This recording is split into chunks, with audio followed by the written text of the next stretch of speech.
experience. I don't think there's much like it so far. I might cross paths with Faraz. I might stop by Dubai on the way to Stockholm. Oh, lovely. Come on down to Istanbul afterwards. I would love Yeah, to. Istanbul's fantastic. I've been it I've is been I there. say good. Tyler just does a world tour and just bounces to everybody's place, I and we just God show him a damn. good Don't time. forget to stop in The Amsterdam. Tyler World I would Tour. love to do that actually. Seriously, Hey, Tyler, we're if you missing stop you in down there. Amsterdam, I would We'll love give to you do we'll that. it'd be give you really the fun. promo code. Like a few days in each place. I visit everybody in tech news. Amsterdam is a hub and spoke airport. Shithole Up in airport. Smoke Airport, you said, No. May? Up in No, Smoke? it's a hub and spoke airport, which means it has multitude of connections and flights to most of the global places where Trader there's a. Joe'd know what you meant. He was trying to get I know. What's up, Trader Joe? I go Tyler, there a tennis. lot, Amy. I'll ping you next time I'm through Amsterdam. Yeah, please do. Okay, we got JT and John and Dr. Francine and I think Tyler, yes. someone, I don't know if someone called Dennis is raising his hand. He did text me, but I didn't see it earlier.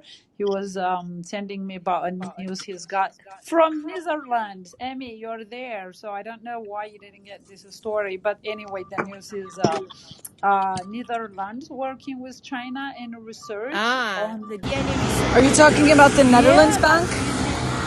that It's DNA very thing. Yeah, noisy. Your side is very noisy. The background is.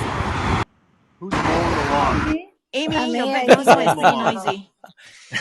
Yeah, well, May. that Tyler, would be where's our Amsterdam. I airport? muted it. Well, I don't need 50 people saying it, do I? Because you For the can't love hear of God, us. I feel like it's worse than my mother and my father rolled into one. Oh, oh my Tyler, lord. where's our air horn? I think we're Welcome to all the Okay. family. discombobulated. Okay. Air I It's horn, see. like air it's It's like it's horn. time for top of The the hour. dysfunctional family of tech news around the world. it's like Thanksgiving dinner here all of a Right. sudden. That All right. Thanksgiving in my husband's Who's family. pregnant? Oh my goodness. Noise Who's getting pollution. married? Who's still single? Too noisy. Oh, you can have my in-laws, Emmy. Cheryl You can obviously has have never my had dinner at any Thanksgiving of a Latin or a Hispanic or an African American household. Or Yeah, I Italian. think so. It's too noisy. Okay. anyone. Where's my air Anyone horn? in tech news can have my in-laws. All 200 of them in Oh, you know Is it Thanksgiving. what? like that church sound, that the church music, that crazy church music, like that kind of It's music? no gospel music. I'll send you a nice No, gospel track. But Tyler, we no, need the no. air horn. We are You know what? falling Yeah, behind we with need more air popularity right horn. now. I More have cowbell. hold on. I have to actually re-download the air horn sound effect because um I had a problem with Club Deck and had to reinstall it. Here it is. I'm just gonna there it is. Oh, that's Okay. okay. So now I can install that. Hold on, give me 2 seconds. John Madison, John, you have a hot mic. I can ask a question until Tyler is back. So Yeah, I'm what back. is this like? He's back. So He's is I back. got it. Here we go. oh he's back. There it is. Out. Welcome Woo! back. Saved Okay. by the So internet. we're gonna do this or not? All right, let's do it. Yes. Let's do this. Before you start, can I quickly ask a question about the event in Stockholm that you were Sure. talking about? Can you elaborate on that? Yes. It's a monthly event that we've done for 8 years, minus COVID. We had a little layover. You can go just Google the words Stockholm Tech and you'll find it. You'll find the most recent one, which was a few months ago. But Right. you'll find all we've done over 100 of them over the past 8 years. Yep. And the next one is looking like will be October 25th or 26th, something like that. I haven't made the website for it yet. I should have it confirmed tomorrow, actually, the actual real date. And let me go to our Twitter account, twitter.com/TNATW, and fix the live stream. Is it there? It's there. Oh, but there's a no good image on it. Shit, I forgot to fix the image. We'll do it next time. Did Carl raise his hand? Did Carl raise his hand? The Brighton No. car. British No. Carl. No, he The didn't. British car. Okay. Sorry, I'm missing some sound files because I had to reinstall Club Deck because it wasn't working perfectly, but now it's almost working perfectly. So we can get into it now. Are we ready? I'm ready. You ready? Yes, let's do this. We're ready. Okay. The top story. Happy Thursday, October 7th, 2021. The big story is still the same big story from yesterday, that the Mark Zuckerberg response to the whistleblower. No, I'm wrong. I just refreshed the browser and now there's a new big story, which is that Twitch, which yesterday was in the news because it was hacked in a royal hack, which means everything was exposed, including the source code of the app Twitch, which will make it very easy to duplicate for the most part. And everything, all of their user data, all the data. It was all leaked. The entire company was a big one open kimono. And now the big headline today from Twitch itself on their own blog that says Twitch says a server configuration change left data exposed on the internet and let a third party access its data. Oops. Little error with shades of Facebook. Two notable big companies having very notable oopsies that cause some big problems, which leads me to ask, is it Mercury in retrograde? Let's find out. Mercury retrograde. What are the dates? It is in retrograde till the 18th of October. Holy It shit. is. It is. Holy Yes, it shit. is. Holy shit. When did it start? I think a couple weeks When ago, I think. shit started happening. No wonder stuff's just been so bizarre, huh? Mercury retrograde is an illusion that makes it appear from Earth as though Mercury is moving in the opposite direction as usual. Astrology has been becoming more and more popular over the last couple of decades. It has no proven basis in science. However, some people choose to lead their lives by guidance from horoscopes and stars and blah. And when Mercury's in retrograde, people believe that it causes communication difficulties and technical breakdowns. So especially communication breakdowns. Well, Facebook going down and WhatsApp going down and Twitch going down, these are the world's biggest communication breakdowns. What are the fucking odds of this? Those who join us every day will know I said, I don't know, 6 weeks ago, oh, Mercury retrograde is coming in about 6 weeks. It'll be interesting to see if there's any like big technical communication breakdown things that happen. Cheryl, you remember that? Yes. Here we are. Yeah, Tyler, we know you're psychic. Isn't this weird? It's weird. It's really strange because I'm not your typical. Communications in all ways, not just that, just all This sorts of Yeah, no, exactly. communications. The Anything belief, with moving parts. right? The belief of Mercury retrograde is that things related to normal human communication have difficulties, and also things related to technical, highly technical things will have errors and whatnot. So the point that WhatsApp, the biggest communications technical thing on the planet, went down, and now Twitch, also one of the biggest, also went down. It's a little peculiar. So, but that's the news. And both of them were due to kind of peculiar errors. Very, very odd. And there's a related article from Vice that says, as Twitch grapples with the giant data leak, a look at the impact on its streamers who had extensive revenue and personal data leaked. Well, that was a similar headline when Facebook Messenger went down and WhatsApp in many countries like India, where a lot of people base their business on those platforms. And the second biggest article is the one I was referring to. That was the number one article yesterday, which was Mark Zuckerberg's response to the whistleblower Frances Haugen's Senate hearing testimony. And people still a bit kind of shook up on that.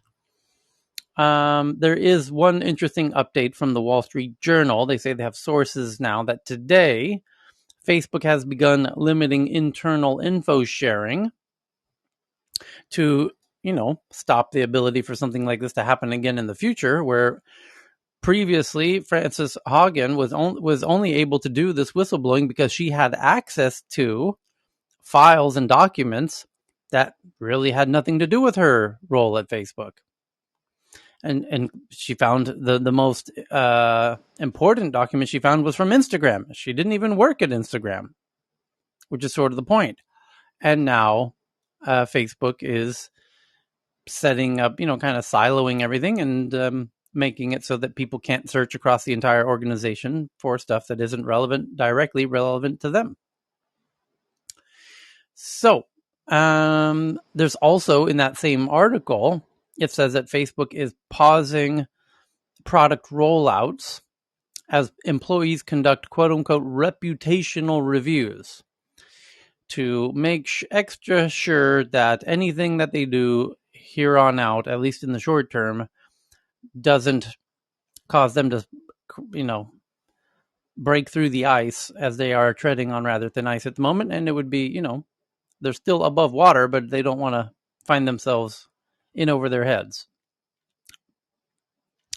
And yeah, no doubt we will hear more about that in the days to come. So the third biggest story is from Reuters, who say they have sources that Dutch antitrust regulator finds Apple's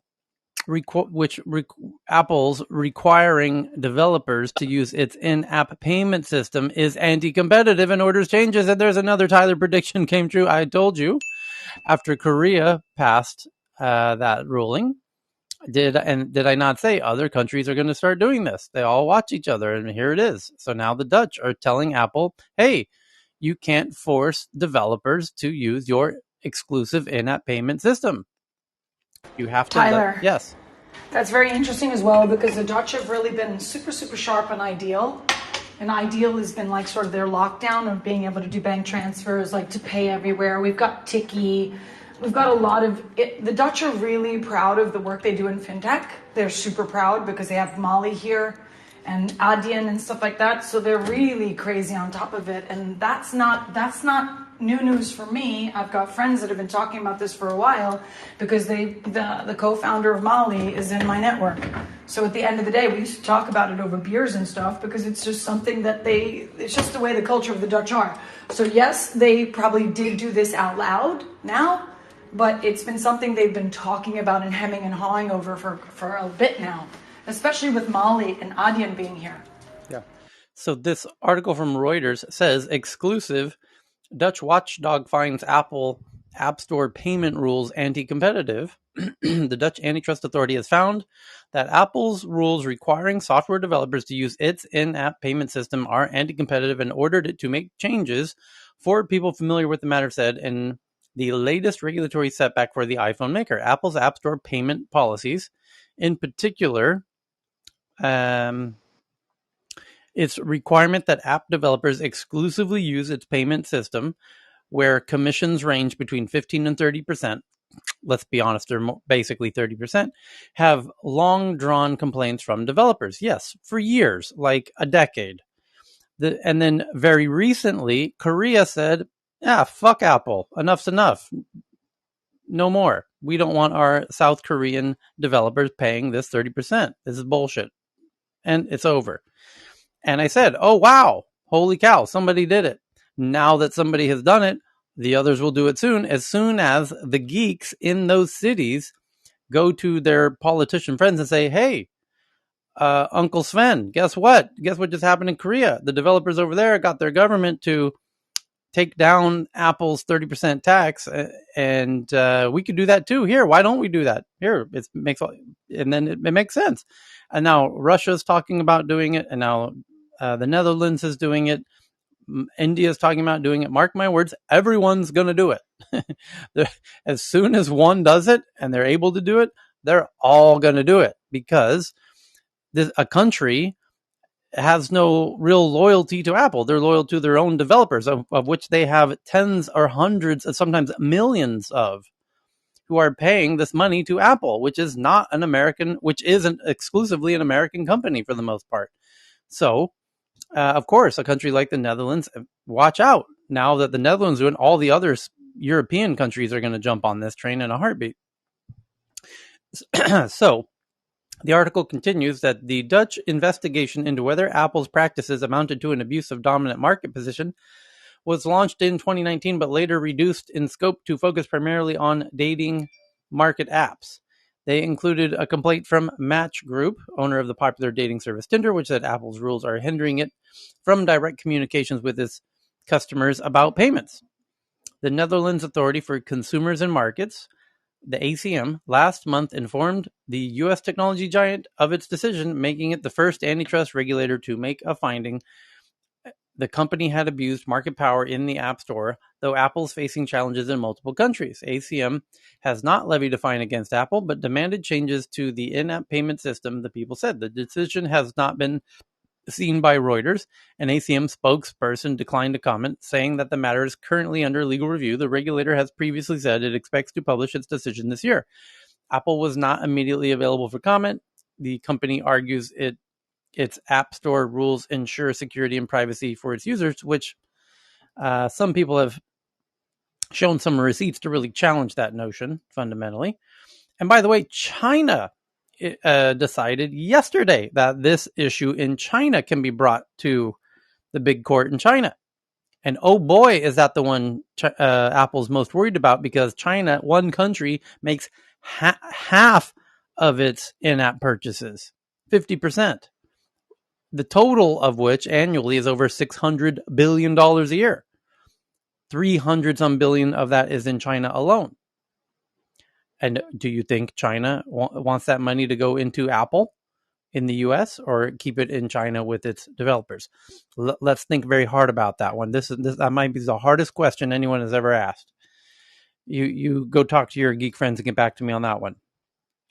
The people said Apple has asked the Rotterdam District Court for an injunction to block publication of the ruling during its appeal, because they don't want no one to find out that this is going on. That would kind of suck, because this is going to turn into the snowball from hell for Apple when the rest of the EU figures out what's going on here in Amsterdam, or in Rotterdam more specifically. The European Commission launched an investigation in 2020 parallel to the Dutch probe, but focused on whether the App Store rules favor Apple apps when there are competing products such as Apple Music versus Spotify. And that's the stupidest question anybody has ever asked. EU? EC? European Commission? Let me answer that for you. Yes, absolutely. Apple's apps do have a distinct advantage. They're able to market to the users when they upgrade the new operating system. They see this huge new roadblock that says, hey, try Apple Music for 3 months for free. Do you think Spotify gets that luxury to do that on the Apple devices? Hell nah. Not even close. So, a U.S. judge last month ordered Apple to make it easier for apps to promote alternative payment systems. So it's happening in America. South Korea has enacted a law barring App Store operators from forcing developers to use their official payment system. Apple and Google are due to respond this month on how they will comply. In Japan, Apple settled an antitrust probe by agreeing to allow some music, video, and ebook apps, notably Netflix, to promote purchases options outside their apps. So, U.S. and South Korea are done. It's already been ruled. China, it's in the courts. Rotterdam, Netherlands, it's in the courts, and they're going to make their findings soon. Japan's got this halfway baked deal. Here it goes. The snowball's starting to roll. To be continued. The question is, who's next? Okay, so there was yes. The question is, how is app publishing going to evolve right now? Because this is one leg on a multi-legged stool, right? You've got massive security concerns, not only from the Fangsters, but with a bunch of smaller companies that are trying to make a business out of this. There's the share that goes to the App Store owners. That situation is going to opening the door to let's see, how can I say this? Well, it's just kind of like as you saw with, as you mentioned, Microsoft allowing, who was it, Epic or somebody, put a little app store, right, in their app store, the nested app stores. The developers still have the challenge of discovery. So, I mean, there's a multi-legged stool here that's evolving, and it'll be interesting to see who kind of steps up, whether it's Apple or whoever, to solve the problem for developers, which is, kind of just give me another check on my security to help me, resolve preemptively some of those issues, and then also just help me with my discovery with your app store um, experience. So there's a lot to this. I mean, this stuff goes way back to portals, right? Game portals used to take more than 30%, to publish your game back, decades ago. But it'll be interesting to see. Okay. A related article, perhaps, is that a company called Paddle plans to launch an alternative in-app purchase system on iOS that circumvents Apple's fees. In response to the Epic Games versus Apple ruling last month, payment platform Paddle today announced that it plans to launch an alternative in-app payment system for iOS that replaces Apple's in-app purchase mechanisms. In an emailed press release, Paddle described the payment system as a true like-for-like drop-in replacement for Apple's in-app purchase mechanism, allowing developers to collect payments from customers without having to pay Apple's 30% commission on sales. Paddle says it will have a highly competitive fee structure with a 10% fee for transactions under $10 and a 5% fee plus 50 cents fee on transactions over $10. In addition to lower fees, Paddle said benefits of its payment system will include access to customer data such as email addresses for communicating product news, and offers flexible pricing and subscription options, direct consumer service, and more. There it is. Bada boom. Okay, so next up is that AMD warns that its CPUs running on Windows 11 are suffering reduced performance for some apps, particularly esports games, and AMD and Microsoft are working on that fix as we speak. The next is from Mark Gurman from Bloomberg, who says he has sources that Apple is developing an iPhone-based car control system that could access climate control, speedometer, radio, seats, and more, expanding on CarPlay. That's very, very clever. The question is, how would your phone integrate with the car's computers to do that? Via Bluetooth or something? OBD2 or CAN bus. The CAN bus is how most of the cars communicate. It's pretty easy actually. Cool. But but how does your device talk to it? I imagine Bluetooth. There's usually go ahead, Chris. Oh, I'm not the expert here. Sorry. Oh, yeah, I've used it before for rigs and different things. You can just put a converter in there that then just translates it to Bluetooth, and then put a chip that allows it to communicate. It's not that hard. I mean, you see now that you have the OBD2 connectors and things you can connect and do diagnostics through your phone currently. Now and collect the data. I've used it on motorcycles that I've built, and we used it on the solar car as well that we built and raced. So it's you can collect all that data, and everything is accessible once you all the devices. So you can get information from each individual device, or even the central computer on the car as well, or vehicle.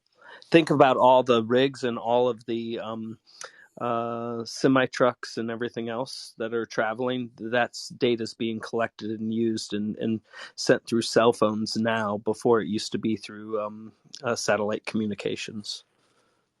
So hope that helps.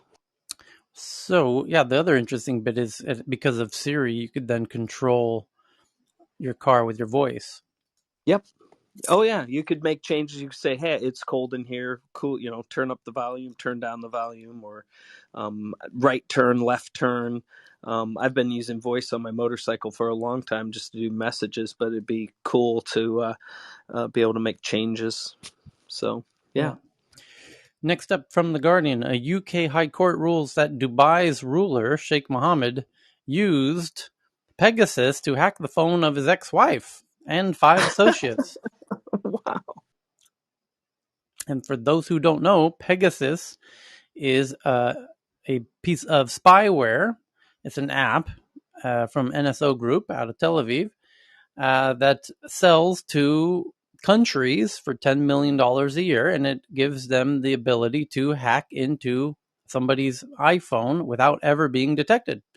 and it's believed that that's how Jeff Bezos's phone was hacked, which very likely led to his divorce. So is that ironic that Bezos has an iPhone, or is it just everybody has an iPhone? But it was also believed that it was someone in the Middle East who had hacked Jeff's phone, by the way.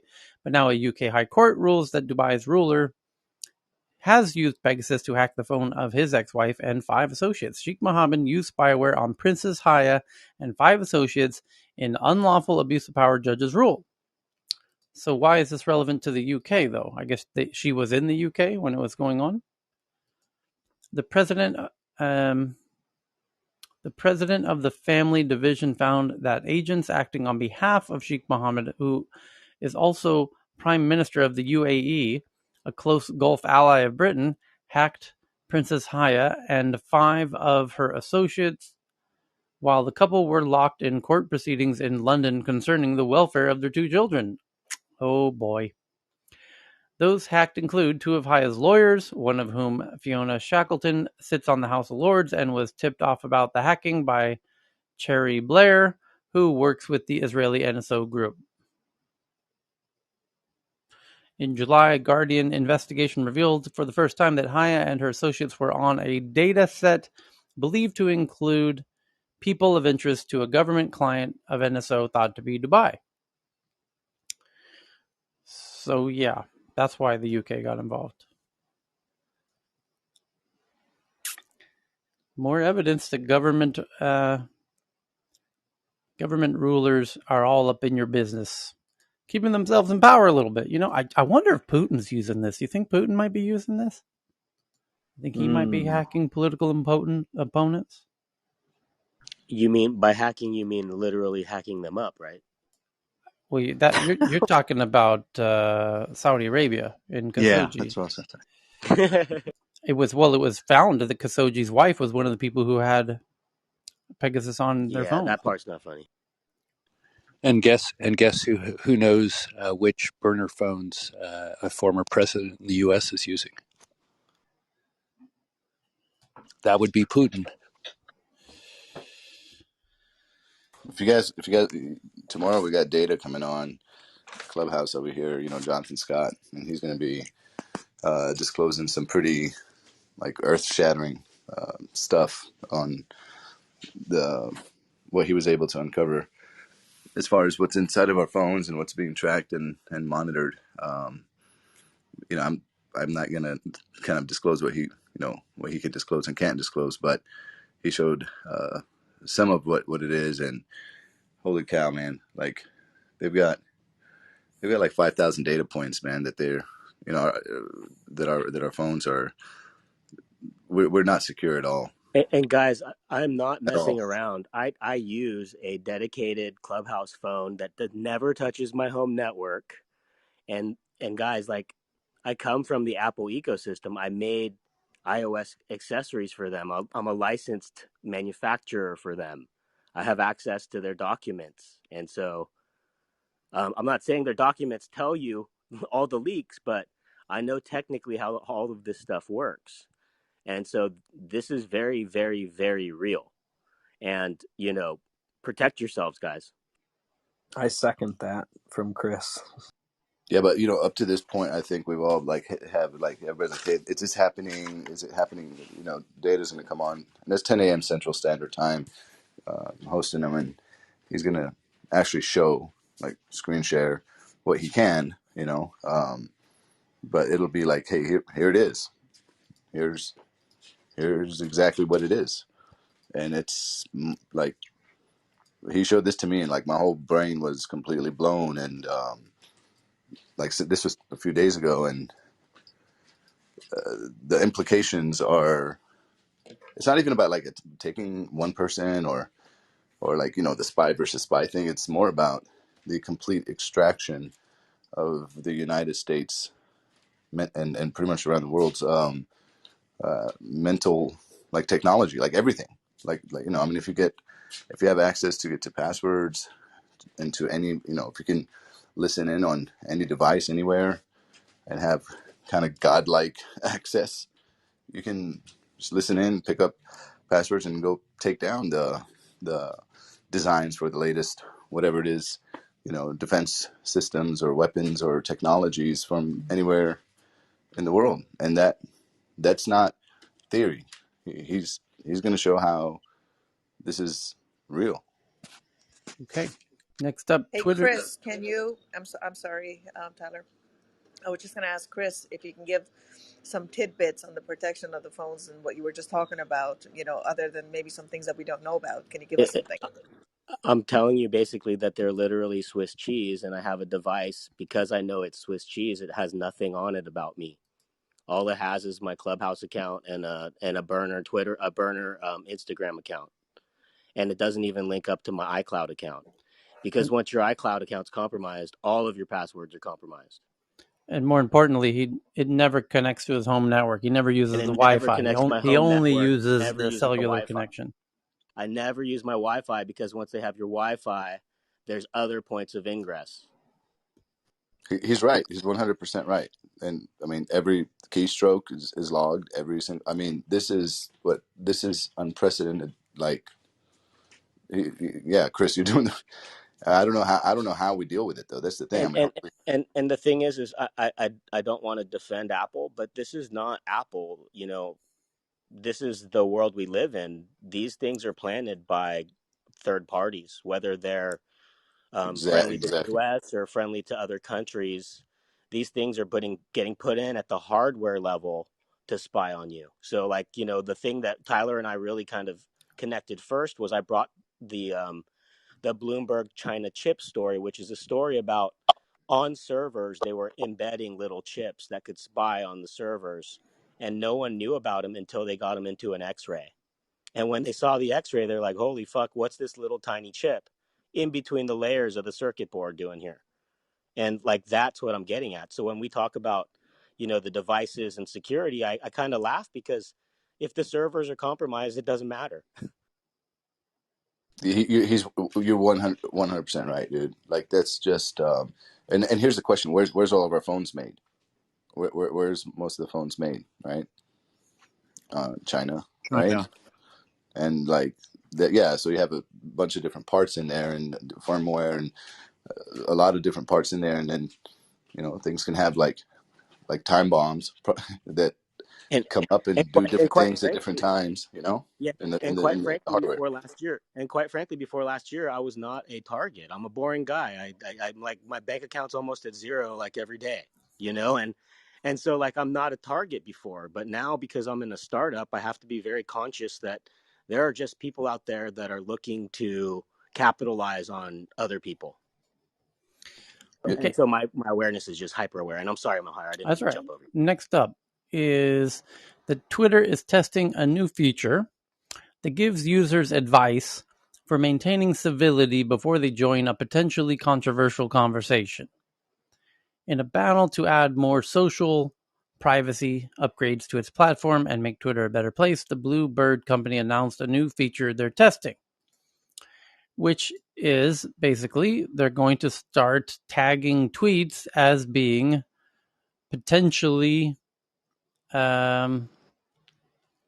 intense, is what it actually says. You get a little, when you read a tweet that Twitter thinks might be intense, you'll see underneath the tweet, but before the first reply, a little blue section that says, heads up, conversations like this can be intense. And if you click on that, you get a little pop up that says, look out for each other. Our values make Twitter better. Remember the human. Communicating with respect makes Twitter better. Facts matter. Checking the facts help everyone. And diverse perspectives have value. Discovering new perspectives can strengthen your own. And which is interesting because the first part was they were warning the user that this conversation could be intense. And in the pop up, it's warning you not to be a jackass. It's warning you to remember to be human and to check facts and to have more diverse views, which is really interesting because it starts off by saying, this conversation that you're reading here is a little potentially inflammatory. So be careful. And then you go one step further and it tells you, hey, you Hey, you need to remember to be human and check facts and have diverse views. So it's a little both carrot and stick there going on simultaneously to lower the temperature on Twitter. Research supports that those cues are helpful to people. So that's helpful for everything. That's great. Yeah, I compared it to the slowing in America when you're driving on a road. There are speedometer checkers, speed checker cameras that can tell you how fast you're going relative to how fast you should be going, and it'll say, "Hey, you're going 60 miles per hour, and the speed limit here is 45 miles per hour." And then people slow down. Those people you can watch people hit their brakes as soon as they get the customized response from this digitized sign that's connected to the speedometer. um yeah, those definitely work. They get Sounds people like a great idea for Instagram pop-up screen to anybody if you're a teenage girl. Hey, this is an app that's just gonna screw your brain. right. Why don't you?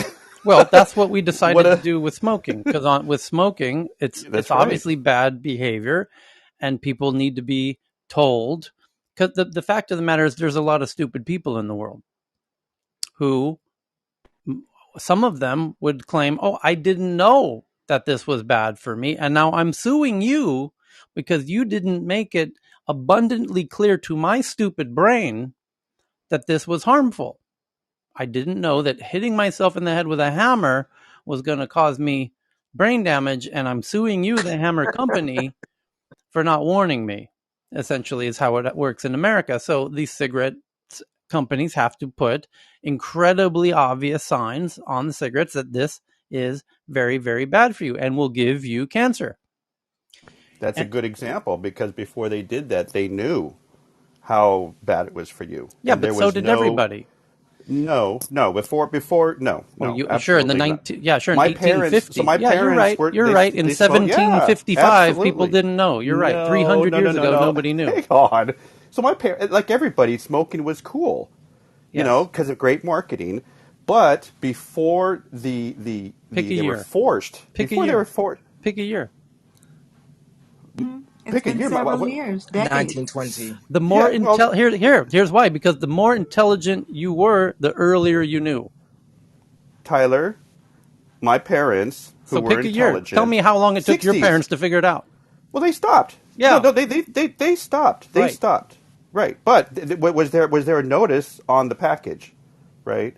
So the point is, to protect all of us, there is a need because your safety should not depend on this quote unquote common sense thing.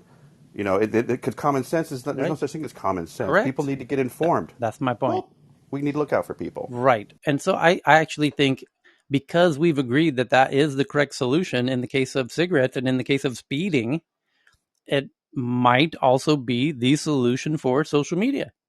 And Twitter is sort of doing that. That's what we agree on this. That Twitter is sort of doing that in this case. And they're doing it preemptively. While Facebook's getting beat up at the moment for not having this, Twitter's preemptively putting it in to avoid a potential similar beating in the near future. And because, by the way, Twitter's toxic as all get out. I think everybody knows that. And it's probably not that healthy, but they haven't done studies that have been leaked, or else they would be in the Wall Street Journal and be doing Senate hearings at the moment. But if you look mechanically at this, right, Tyler, preempting is different from pulling it off after it's been on and gotten some soak time and the reaction, right? Like Twitter doesn't get the engagement, the human engagement and attention, like Andy likes to call it, if they prevent a tweet from going out. Whereas Facebook, by not doing anything, does get the human engagement and attention that they're looking for. And if they remove it afterwards, they at least still get the human engagement and attention. And in fact, it gets even worse because once you pull someone's post, they're going to go post about it and say, "Look, Facebook's censoring me," and then it becomes another source of engagement and attention. So maybe Twitter's approach at like, "Hey, man, calm down a little bit. Are you sure you want to post this?" may be the right path, like you're saying, like cigarettes, right? Someone telling me, "Hey, man, stop smoking. That's really bad for you." is not the same as me reading like, you could die because of this.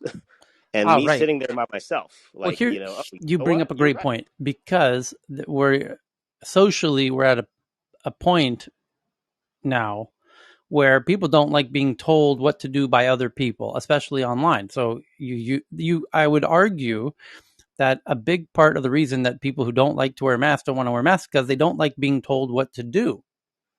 They might even secretly know that it might be a good idea to do it, but I agree. they don't like being told what to do, and that's the issue. And the more you tell me I have to be vaccinated, the more I insist that I will not. And the more that you tell me I have to wear a mask, the more I'm going to insist to not wear it. There is this belligerentness in it's particularly a strong strain in American That's what happened with me and my South. folks. I'll be Yeah. very honest. My mom is very conservative, and she was like, "I'm not taking the vaccine," and I just left her alone. And like 2, 3 weeks later, I'm talking to my sister. I'm like, "Hey, I don't breach it, but is mom vaccinated?" And she's like, "Yeah, she actually just went in on her own and did it." But I didn't say a word to her or like lambast her. And the same with my roommate. He's also very conservative. And so I never breached the subject with him. And one day I was like, we're talking, and he's like, "Oh yeah, I got vaxxed 2, 3 weeks ago," you know. And I think that's what it's going to take. Well, just like I think the comparison's spot on, because when you look at nicotine and how it was used in the tobacco as an addictive agent, I think sinister AI is the equivalent thing where you're not being at all clear about what's in the product or service that Right. you're engaging with, You have right? the So addiction element. Yeah. yeah, or the sinister element, right? Yeah. Yeah, Well, Because if it was society. just if it they're was two just a different things, both in well, cigarettes and both in social media. The addictive element and the dangerous element are actually two different things. The thing that makes cigarettes addictive, which is nicotine, is not bad for you. You could take nicotine all you want. There's no real strong negative. The thing that's bad about smoking is the other chemicals in the cigarettes that are quite bad for you.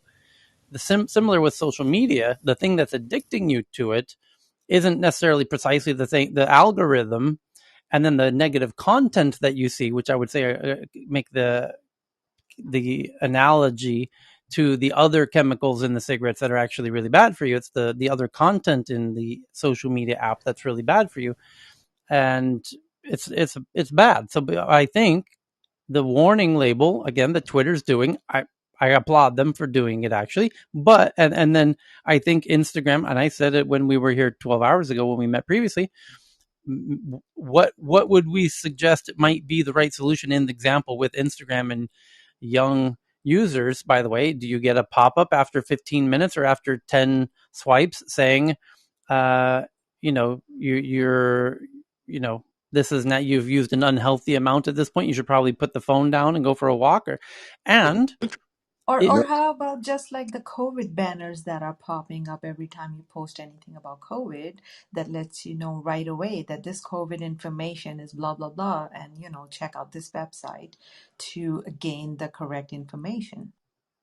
was my Yeah, point. I think it's also about societal norms because, if you smoke now in much of the U.S., you're like a heretic. I mean, you are shunned. You you are really perceived as really lesser and dirty, and that's just kind of becoming the societal norm, or became. But also with social media, I see with my teenage son. I mean, I think norms are changing too, and I don't know that people have caught up. But he and his friends are all private on social media, and they don't post. They message and they consume content, but like if you look at a lot of teens now, they don't post on social. It's so that norms change, and they can change like pretty radically, as we've seen with smoking. Thanks. But how do we feel about the app taking the role of a parent with Instagram, where after 10 minutes it says, hey, you know what, this is probably a little too much? Traditionally, that's more of a Who wrote parent. that book on? It was a Hmm? book about nudging, the power of the nudge, which is kind of, this subtle reminder to do something right, like stand up and walk. Or, yeah, I think there's power in nudging as a psychological tool or tactic. Just subtle hints, reminders. Who is parenting Um, is that? very Okay, so I'm tough. going to go. I'm Tyler. going to be the unpopular one here, guys. I don't think it's necessary. I think as parents, we need to be the parents and step up to the plate and do our job. I'm not relying on Oh, Instagram oh, to oh. nudge my child. Well, how about this? Yes, yes. So How about this? How about when your child's on Instagram for more than 10 minutes, the parent gets a nudge and says, "Hey, dumbass, that, you're not being a good parent." yes, that's Okay. it. Okay, So Hey, so let me. Tyler, I want you to know I never used Instagram until I came to this app. I've had Instagram for, I don't know, 9 years, allegedly, so that I could monitor my children. Did I ever really monitor them? No. And I'm sorry, my daughter posts some weird shit on Instagram, and she's a really smart girl. She's at Columbia. She's going to become a doctor. And like I look at her posts and I go, honey, I really wouldn't have posted a picture like that, but you know what? You do you, boo, and it's not harming anyone. And So, you Suzanne, know, you raise a really good point because you know how I feel about parenting. But the thing is, we live in a society, right? And if you are a great parent and you're trying your best, and you have a guy who doesn't, or a guy or a woman, both, that don't care, and they're letting their kids run wild, that's the environment my kids are going into. They're going into the TikTok challenges and stuff. So, you know, I think I align with that nudge the parent thing. Hey, your kid's been on Instagram for an hour and a half, go check things out. I think that's great. Well, what if I what's believe interesting? in What about sorry, I believe in empowerment. So a link to how our brains work, or just to educate these kids who are interested, just a link right there. If they need, they can click on it and learn how dopamine works or how the self-image issue works, and maybe they can learn it themselves and decide. Yeah, I But mean, isn't I this think like the wolf guarding the hen that. house when you have like the Facebooks of the world and which creates Instagram? You're asking them to help keep people off their platform when the Francis the whistleblower Hagen, she basically said there's so much behind the dopamine hits and so much studying that we do to tweak the platform to make it that sticky.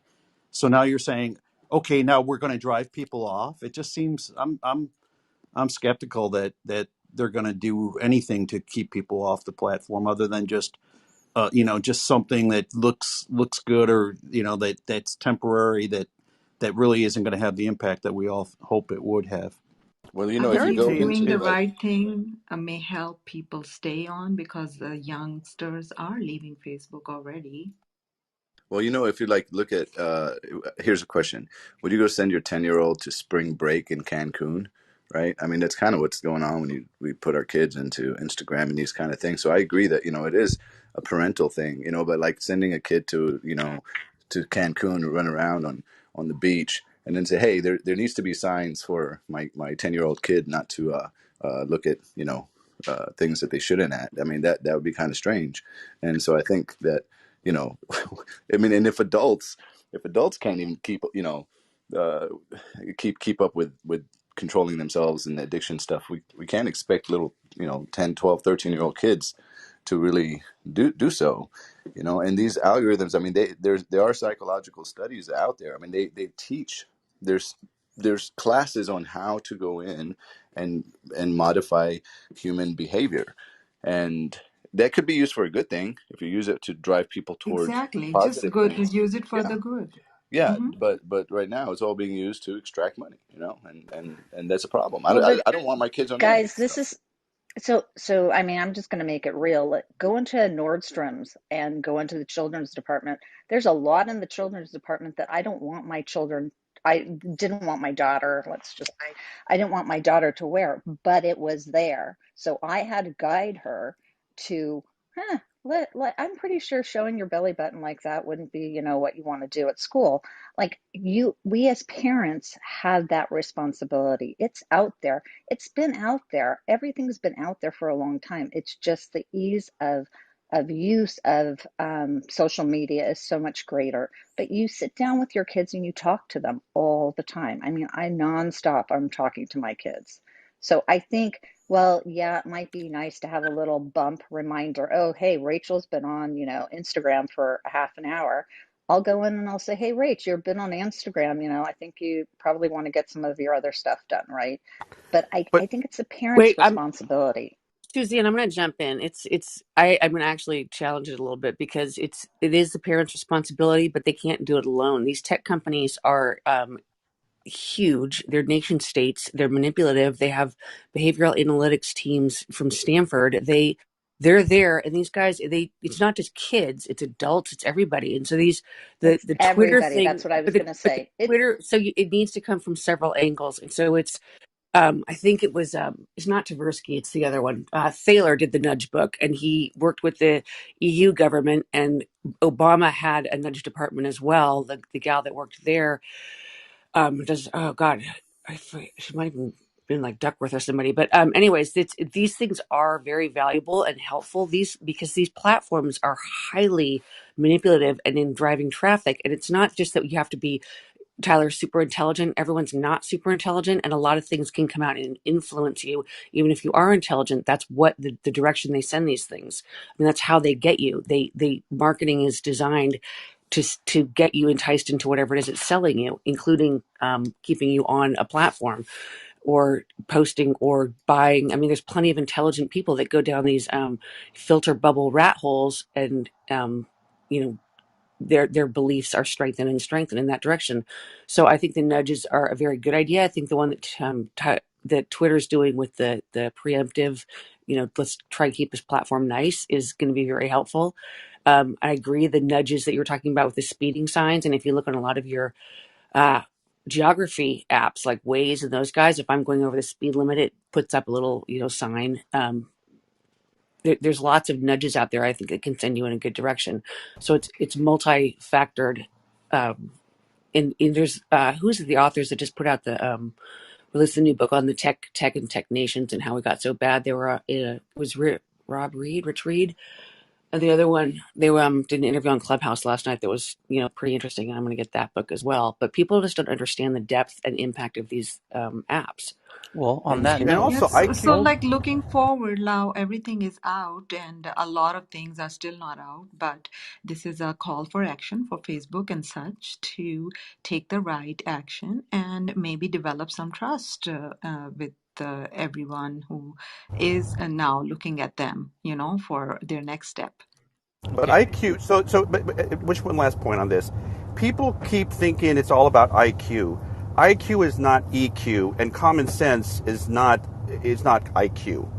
There are lots of people who test well, they have these high powered careers, but they are an emotional mess.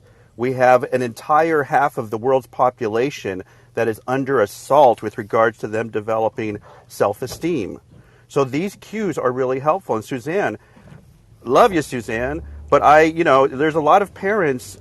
I'm doing my best in trying to model what you're saying, which is have a great relationship. Try to be an influencer with your child as they're navigating through their teens and even into their 20s, right, into the early 20s. But not all children are as fortunate, right? And then you do have other children who just they have it's tougher. It's tougher for them. So then if you just kind of open up the sphere of influence, if you talk about the spheres of influence and you're trying to cultivate how groups of kids can make it through these challenging times together with their EQ intact or even cultivate a better, higher level of confidence, then these cues are really helpful. I'm Okay. David. I'm done speaking. Okay. David, they're Oh, they're saying, wait, one. I just want one more pin on David's thing. Higher intelligent people are actually harder to change their mind. They're not, and that doesn't mean you're in the right or ethical or anything else.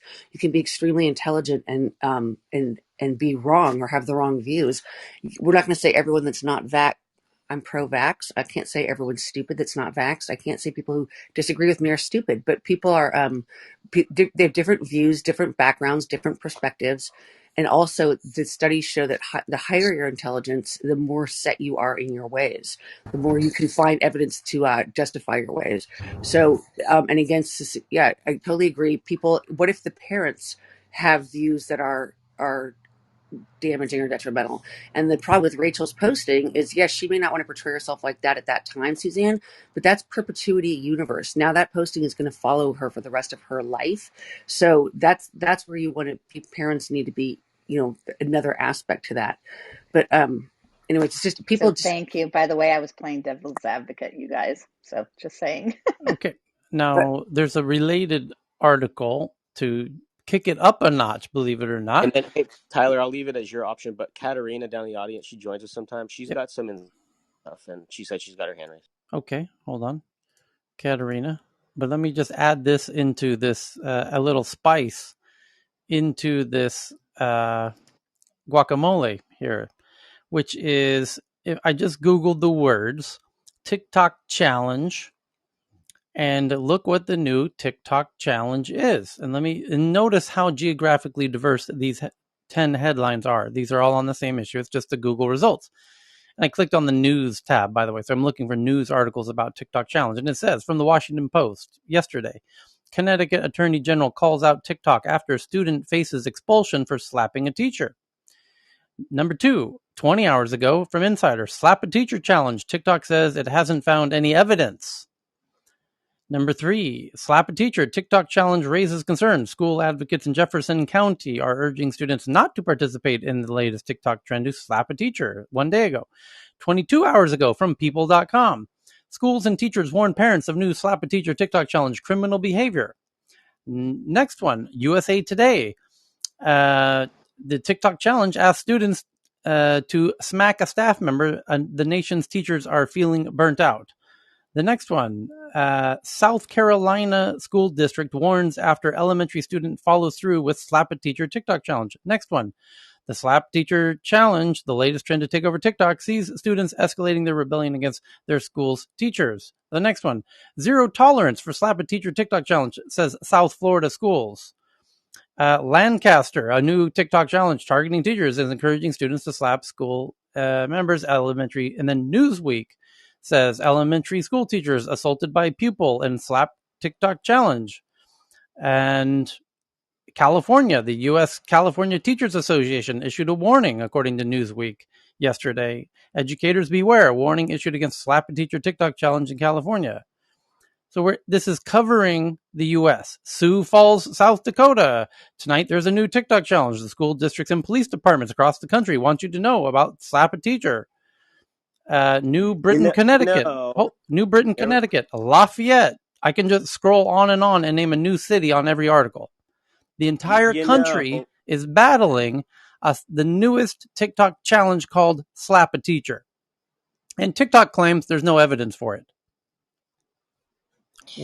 So if I can just add a few things about what was said, like the last minute, the ability of like parents and all this stuff, let's take a step back and know what they are doing, right? Social media is using AIs and all kinds of machine learning, all kinds of tools to tap into our addiction circuitry in the brain and figure out the best ways to make us use their social media more and more and to get more and more addicted to it.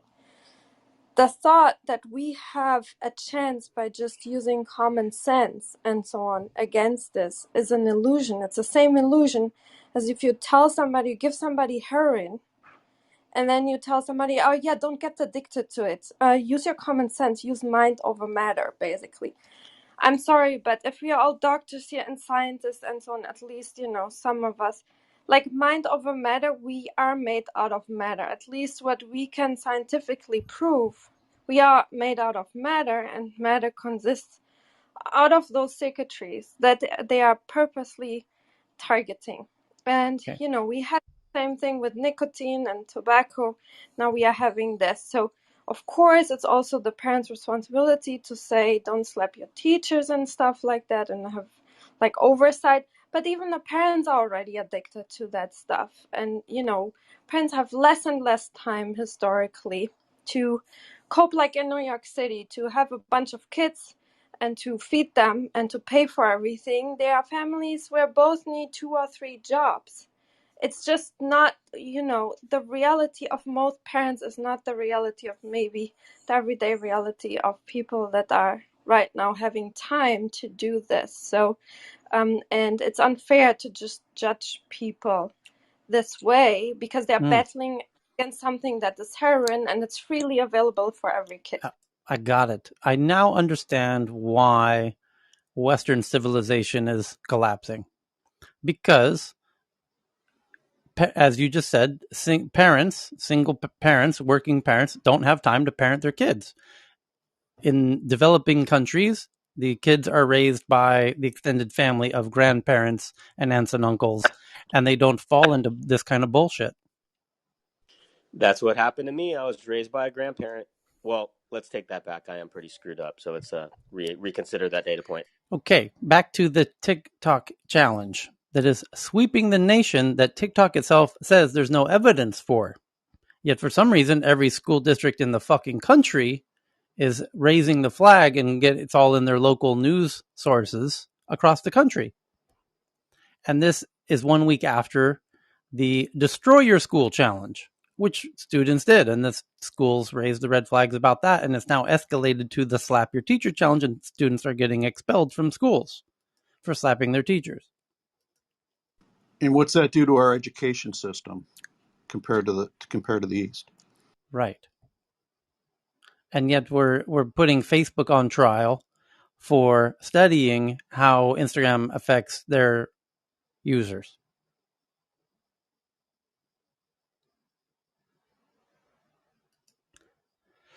So, just a little thought to think about there.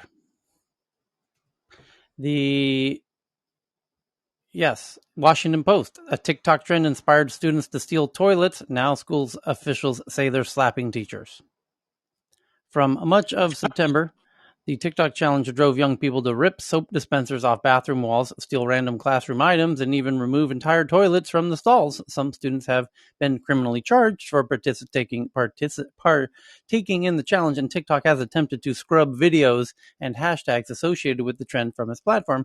But now officials say they're concerned about another trend called Slap a Teacher after an elementary student in Lancaster County struck a teacher's head from behind, according to the school district. This type of behavior, just like theft and destruction of property, is not a prank, a district official said on Friday. It's criminal behavior.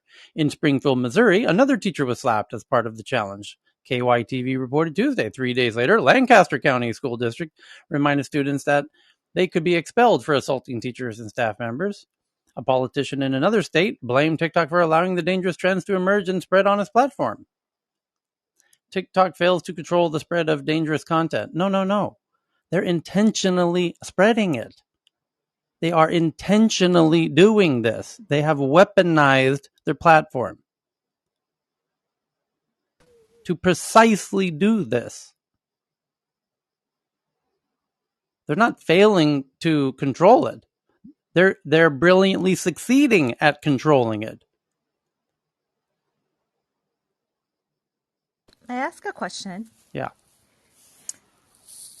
If in 1981 on PBS, Sesame Street had their characters telling kids, you know what, this would be really fun. Do like Ernie does and go in and slap your teacher on the back of the head. What would have been the ramifications for PBS?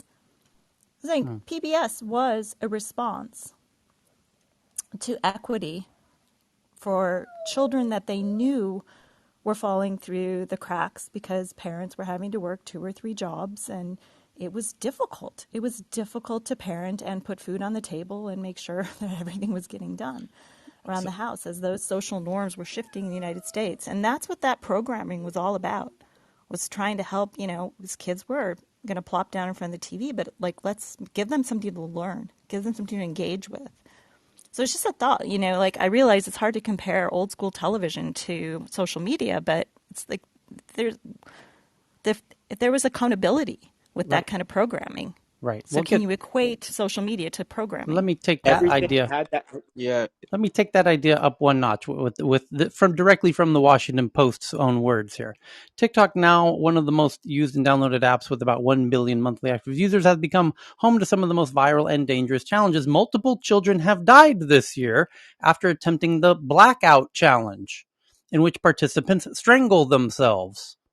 A 15-year-old girl died August 2020 after taking an excessive amount of over-the-counter allergy medicine in the Benadryl challenge. I wonder if it gave her negative self-image of her body.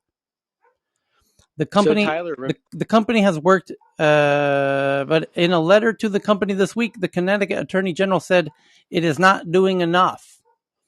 Simply put, whatever TikTok has been doing to enforce its terms of service has not been working and merits serious reform, says the Connecticut Attorney General, addressed to TikTok's chief executive, Shu Ji-chu.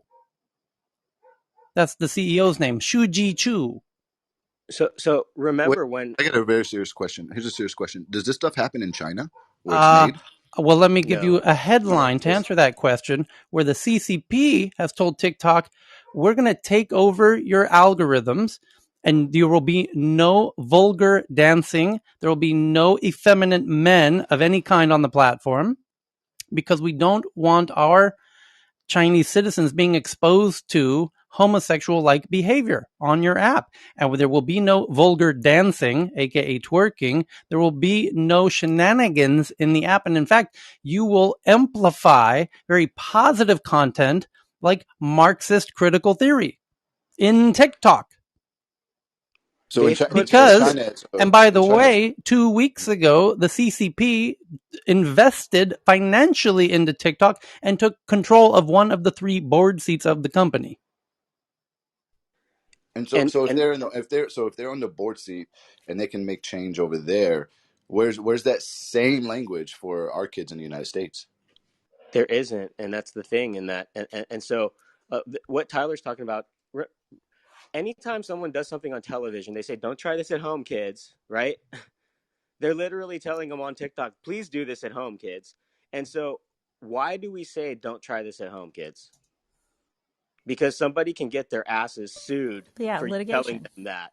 So why don't we start suing these people that are doing these TikTok challenges, and it'll stop right Oh, fucking here we now. go. Here we go. Here we go. CNN, just over a week ago, CNN article. The Chinese version of TikTok is limiting kids to 40 minutes per day. That's what's happening in China with TikTok.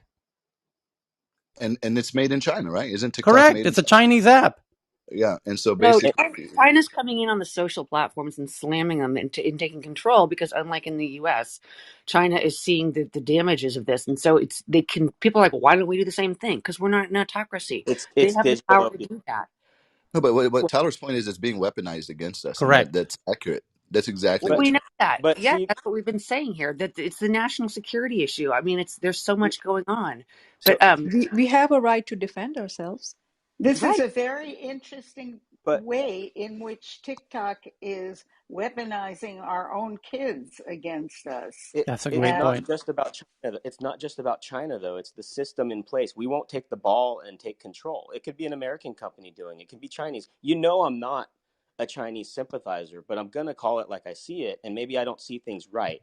But as I see it, this is a structural problem of our government not being willing to just take control when things are important enough, like our children.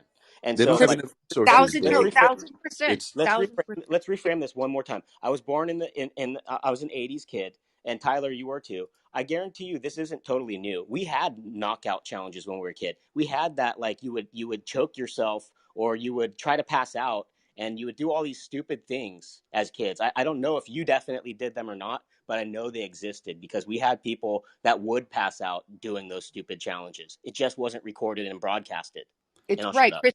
It's the amplification. So people aren't understanding. Yes, these messages were out there before, but there's two things. It's the amplification with the depth and breadth that if you do something or say something, it's not in one magazine. It's explodes across the entire planet on all these social media platforms, virally by your friends, which is influence with via highly sophisticated algorithms. Again, and it's not like China's bad and they're using TikTok to program our kids. I mean, I'm not, maybe, but I don't. It's that this is what these platforms do. And to Chris's point, our government is not stepping in. And if you listen to so many people, again, you get deflected. People are getting deflected. They don't understand how these are used and the impact of them. And they are not. It's not just, oh, we need some minor technology or we need a better privacy policy. These are literally threats to the nation Right. states, Here, let me right? read the but article. they, TikTok, but wait, hold Facebook, on, and Hold but on, hold hold on. on, hold on. Instagram. Hang on, Look hang at on, what hang you on, said. hang on, hang on. Ding, ding. So, from South China Morning Post, this is a Chinese publication, and the headline says, Controlling Hearts and Minds. This is dated September 11th, so it's not even a month old, 3 weeks old. China cracks down on content algorithms to make sure the Communist Party is still boss, is the actual headline. Jinru Tu Tiao relied on computer algorithms to recommend interesting and important articles to readers, not reporters or editors. Less than a decade on, Zheng's news aggregator, blah, blah, blah, ByteDance. Okay. Hey Tyler, Yes. let me just add something. Look, those of us that build platforms understand. If you build an algorithm to stop, bad content from showing up, like if you can stop this in China, you can use that same algorithm to stop it in the United States. To actively not engage, to sit there and say we're going to only roll this algorithm only in China, but not in the United States, so that their kids could get all fucked up, right? That's an attack. That's So, that's an intentional decision to deploy something in one place to stop this bad behavior. They already built it, right? So they built it to stop it, so here's and then here's they're Wall But screwing Street I you. think Journal. it's who's the arbiter is the Hold on, question, hold on. though, I Maher. just got to add the Just context imagine here. the October. government Hold on. steps in like this is political suicide. So the headline from the Wall Street Journal says China leaps ahead in effort to rein in algorithms. Beijing is building a system intended to ensure that the internet platform's automated processes are in line with Communist Party ideology. A sweeping new plan to restrain the algorithms that power tech platforms has thrust China to the forefront of a growing movement to curb the influence of giant internet companies. Launched last week by the Cyberspace Administration of China, the campaign aims to establish a comprehensive system to regulate the use of algorithms. Within 3 years, part of the Communist Party's efforts to rein in what it sees as unscrupulous business practices and exert more control over the online discourse. Yada, yada, yada. We don't necessarily see China as a regulatory innovator, but in this case, they are, is one of the quotes. So we are not an author. Like, just imagine the government would step in. That would be political suicide. We.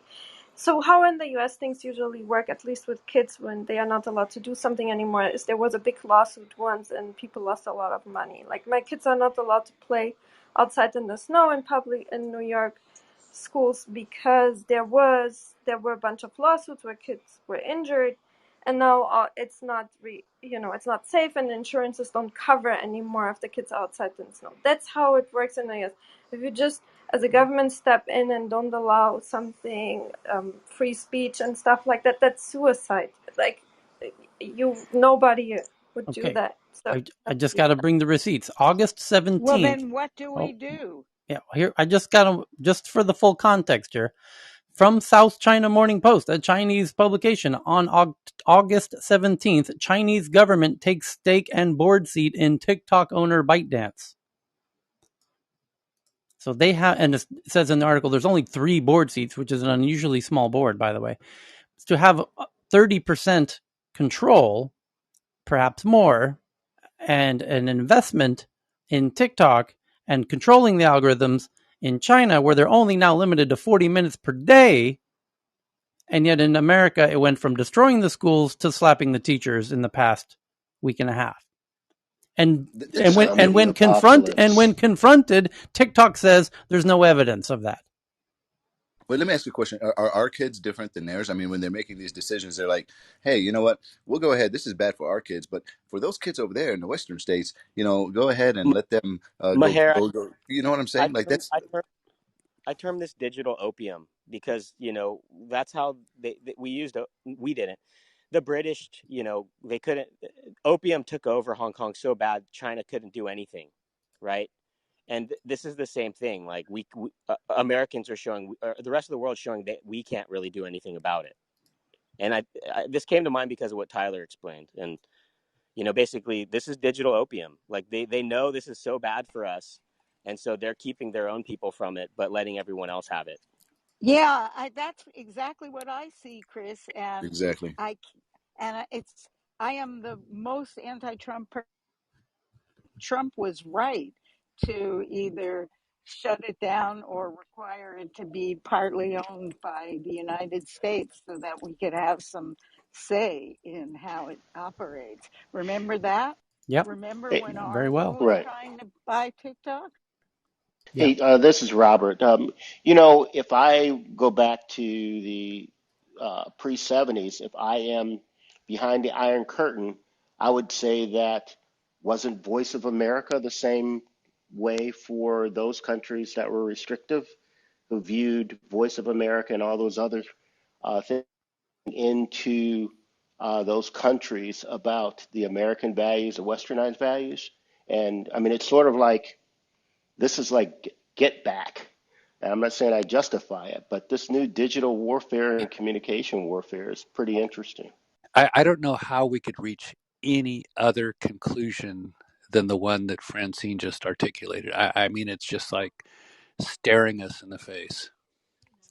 Well, it doesn't seem that obvious to even the schools that because they were like, TikTok isn't doing a good job of stopping this negative behavior. No, no, no. TikTok is intentionally making this the challenge of the week.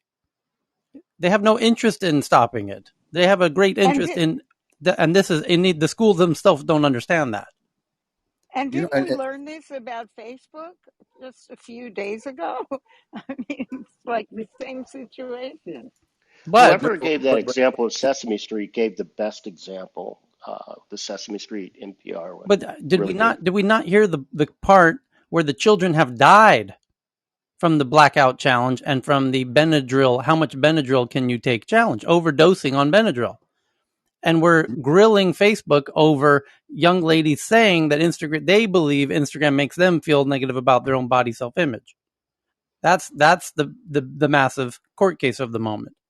you know, I don't like this is so sinister. Like, okay, they're basically like to understand that they can stop this in China. They've stopped this challenges in China, but there is an active decision, there was a decision made to deploy. You know, it's like, okay, you're going to write some code and you're going to stop this, right? Okay, step one. The decision was made to deploy it only in certain areas. So that's I mean, you know, adults fighting whatever, but like that's an attack using our kids. I mean, that's how code is made. So they make the code. If they could stop it in one place, Let me there read here. somebody's going to inject it in there, Let me and they read said, this. Hold don't on. don't give it to the Katerina, U.S. pause. Why? Katerina, you're not the moderator. Chill out. Wong Kam Fai, a professor in engineering at Chinese University of Hong Kong and one of the first batch of national experts appointed by the Chinese Association for Artificial Intelligence, said different governments have different approaches towards regulating algorithms.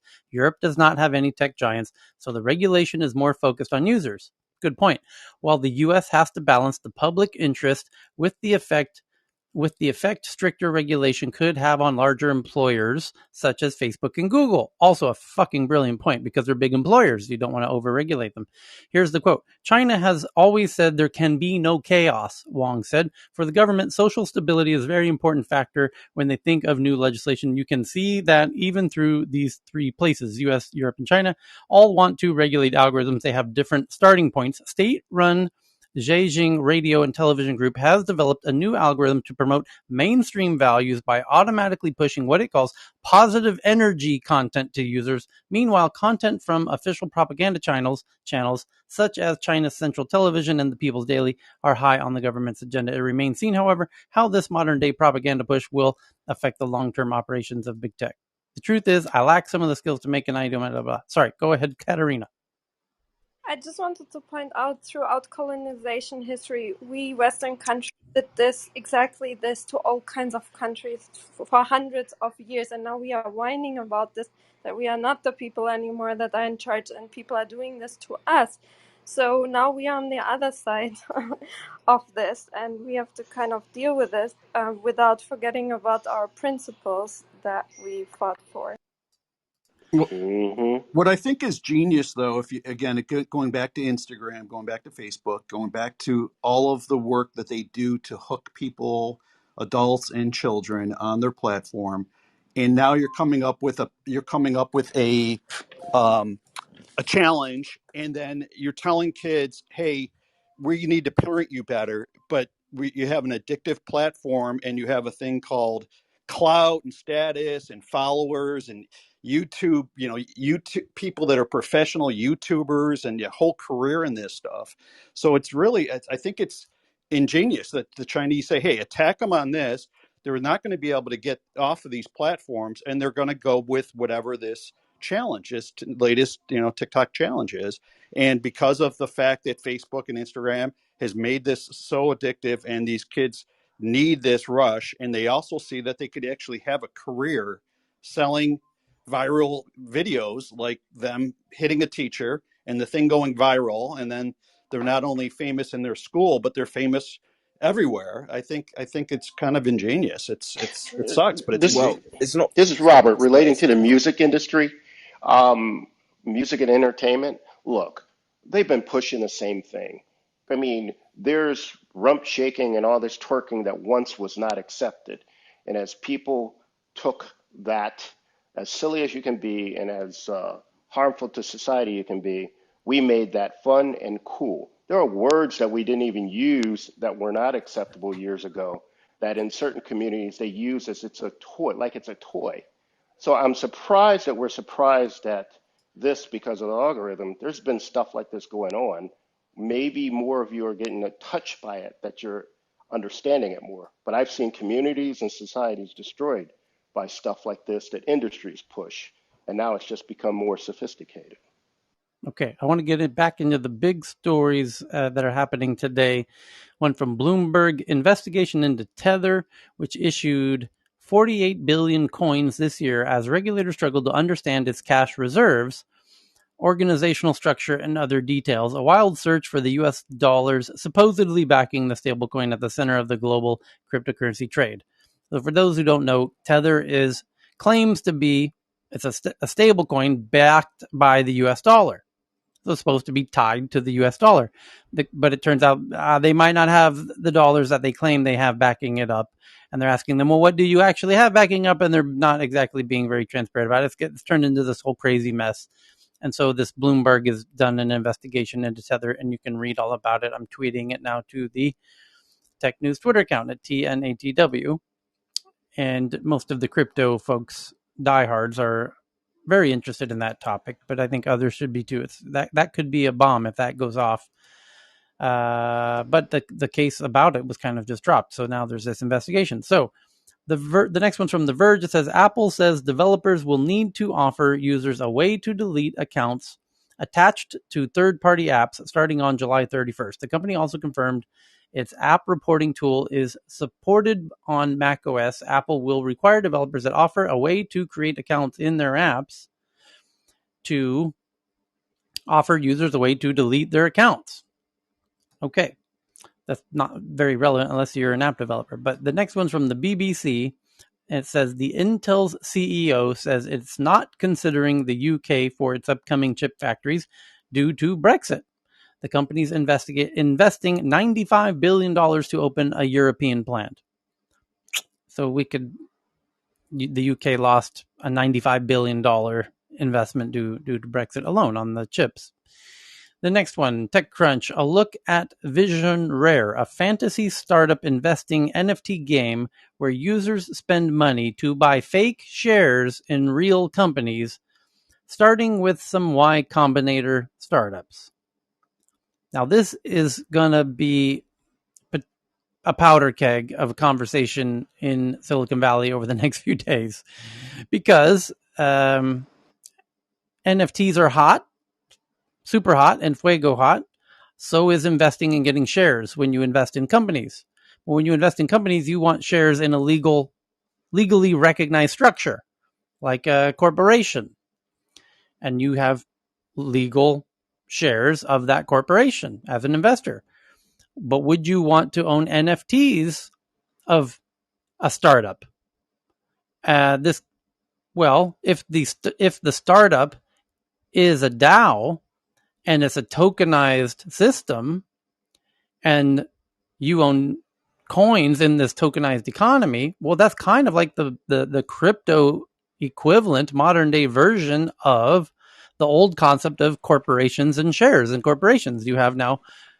I think it's more like crowdfunding, Yeah, Tyler. I mean, there's different ways to conceptualize it, but the way that this is being described, Vision Rare as fantasy startup investing, an NFT game where users spend money to buy fake shares in real startups. That just sounds like a recipe for disaster, does it not? Oh, that's not really crowdfunding. Never mind. Like you're buying NFTs of stock certificates that you don't own? Those don't. Well, you're buying NFTs of stock certificates that, in most cases, you don't even know what they are, and you don't know what you're buying. You're buying it three removes. Well, I understand that in some sense, some of these crypto companies have to play some games with their verbiage to be compliant by saying it's a game. It's not, you're not investing. It's a game, right? It's like we used to do when we threw parties in high school. You just give a donation to come to my keg party. It's just a donation. Right, You're not buying beer. No, you're 18 years right. old. Of course you're not buying beer. That would be illegal. That would be crazy. We would never do that. But It's a $5 cover charge. right, you're just gonna It, give a this donation, is and we just not a happen to have a keg of beer security. here. Yeah, they have to make sure that everyone knows it's not a security. Right. So they're saying that by saying it's a game. It's a game. And you're buying NFTs in this company. They're not worth anything. No, really. You shouldn't perceive them to have any value. No, really. Uh, but would you like a refill on your beer? So what is this exactly? But this could turn quite bad. This doesn't smell so good on face level. But May, what are the crypto folks saying about this fantasy startup investing with NFTs? I mean, is this like I mean, essentially like phantom stock? Like sometimes employees when they want to attract employees, and they want them to participate in the growth of the company, but they don't want to distribute the voting rights. They do or issue what's called phantom stock. Okay, I'll get you Nutella. It's really weird. So this from TechCrunch. Let me read a bit of Give the that article. kid some chocolate. It it it literally looks like they're issuing you stock certificates in the NFT. So it says the memification of ownership and the wild acceleration of private startup valuations have led us to this moment where a former VC firm associates are kind of below the investors. They kind of support the investors. They have meetings with startups and collect information and do analysis to inform the investment partners of a venture capital firm. So a former VC firm associate has built a crypto marketplace designed for quote unquote fantasy startup investing, where users spend real money buying fake shares in NFT form of real startups. The game, which launches out of closed beta today, is called Vision Rare, and founders Jacob Claerhout and Boris Gortz see a way to take the gamification of investing to its furthest end, mimicking the appeal of fantasy sports leagues and giving users a way to compete with friends by betting on startups they think will be successful. Users can bid on NFT shares of hundreds of different startups at auction and compete to build the best performing fake portfolio. At launch, Vision Rare's database of companies is confined to a smattering of Y Combinator startups from some of the most recent classes. Before you ask, no, they mostly do not have the permission of the startups they're selling fake shares in to use their names and logos, but the founders hope that the game-like nature of the platform will discourage those companies from sending out a cease and desist letters. Startups can verify their profiles and receive a healthy percentage of their NFT shares to distribute as they see fit, or they can contact Vision Rare to take their startup's profile down, or they can, of course, just ignore it. It sounds like BitClout, which It was a does. total You're right. It does sound like BitClout. It sounds a lot like BitClout. that was well Shady taken. business. It's basically handicapping startups, right? It's like fantasy sports for startups. Well, one of the big questions will be, can you cash out? Because that was the major criticism of BitClout, was you couldn't convert. You could put money into the system, but you couldn't cash out. It was like a casino where you could buy chips, but then you try to cash in your chips and they say, no, you have to keep it in chips. So And the casino disappears with yeah. so that will be the main question. Can you convert the chips back into cash? The game aims to simplify the complexity of venture capital in an auction format that's tied to the actual fundraising cycles of startups and their real world performance.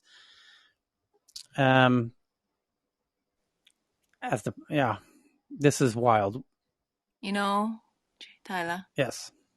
Jason said, so the SEC won't allow non-accredited investors to buy shares in startups, but they can buy worthless NFT fake shares in them? Right. Got it. Yes, my friend Jason. That's exactly right. Well, he's always been upset that people, the SEC doesn't let people invest in startups. You have to be a quote unquote accredited investor. And he feels that that's blocking people out of wealth generation, real wealth generation. I mean, it's obviously very speculative, very risky to invest in early stage startups, but perhaps not more risky than the whole crypto space, which they are letting people I was participate in. I was going to say everybody invests in crypto, and Right, crypto is exactly as volatile as startups. right. So, but they won't let you buy shares in startups, but they will let you buy fake shares of startups with real money. And he's pointing out a really brilliant hypocrisy. With what Jason does, doesn't he allow you to invest in startups through his, fund or Yes, his? accredited. It's what's called accredited investors. You have to I see. meet Yes. certain criteria. 200K a year, 200K a year, $1 million net worth, excluding any assets.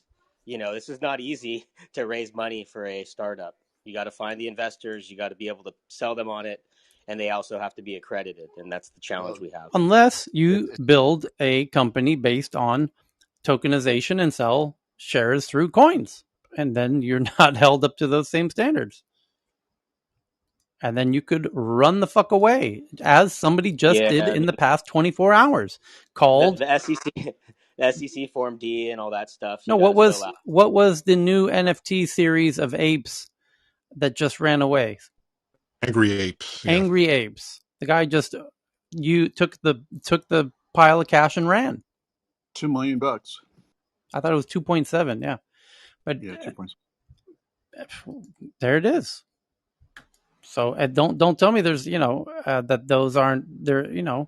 How often is that happening in startups? Sure, it happened with what was the Theranos or what Theranos? Yeah, okay, fair enough. I mean, it does. I'm not saying it doesn't happen in startups. It's quite rare in startups, to be honest, that you get outright But on frauds like that. Discord, it's not rare. On Discord, it is totally not rare because people take the money and run every day. And they may not appear to be running because they still post on updates on Discord, but no projects happen. Okay. Yeah, yeah, but isn't that like the family friends round where, you do it off the SEC? That's what makes it different on the crowdfunding. That's exactly what I'm building, Yes, and I'm it going is. through what you They're guys are discussing right they're now. still they're still accredited at the friends at the pre-seed round. You can enter unaccredited investors, but they need to be directly related to the company. But they have to be accredited investors. No, but family friends sometimes just give you money, No, and you and have to be then you direct. could You just have to be directly connected. Like I had a roommate who is not an accredited investor invest in my company, and I had to commingle his funds with us as if it was my money because we actually aren't accredited investors. We don't have that kind of resourcing. It's because I'm related to the company that I can invest in it.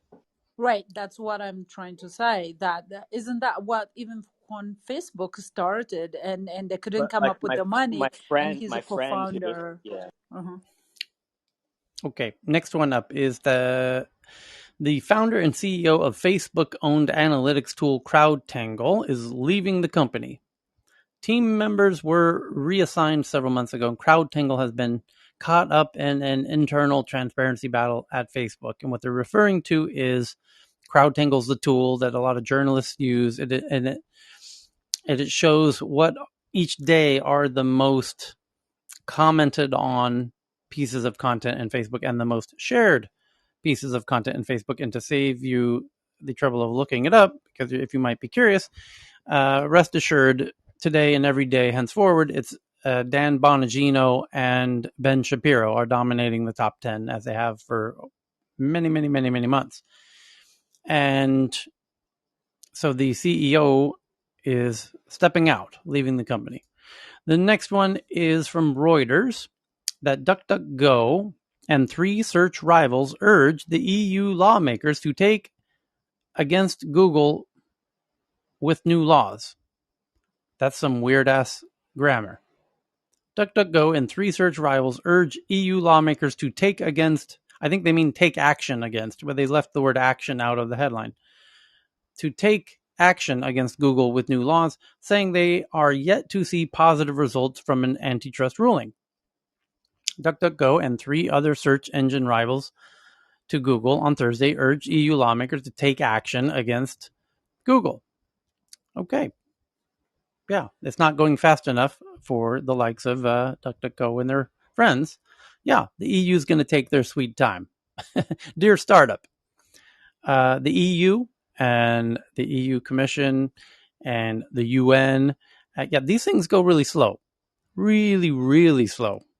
When they say they're going to make a decision, they don't mean next week. They don't mean next month. They probably don't even mean next fucking year. They're thinking 2035 on their calendar. So, yeah, you're right. It's not going as fast as you would like.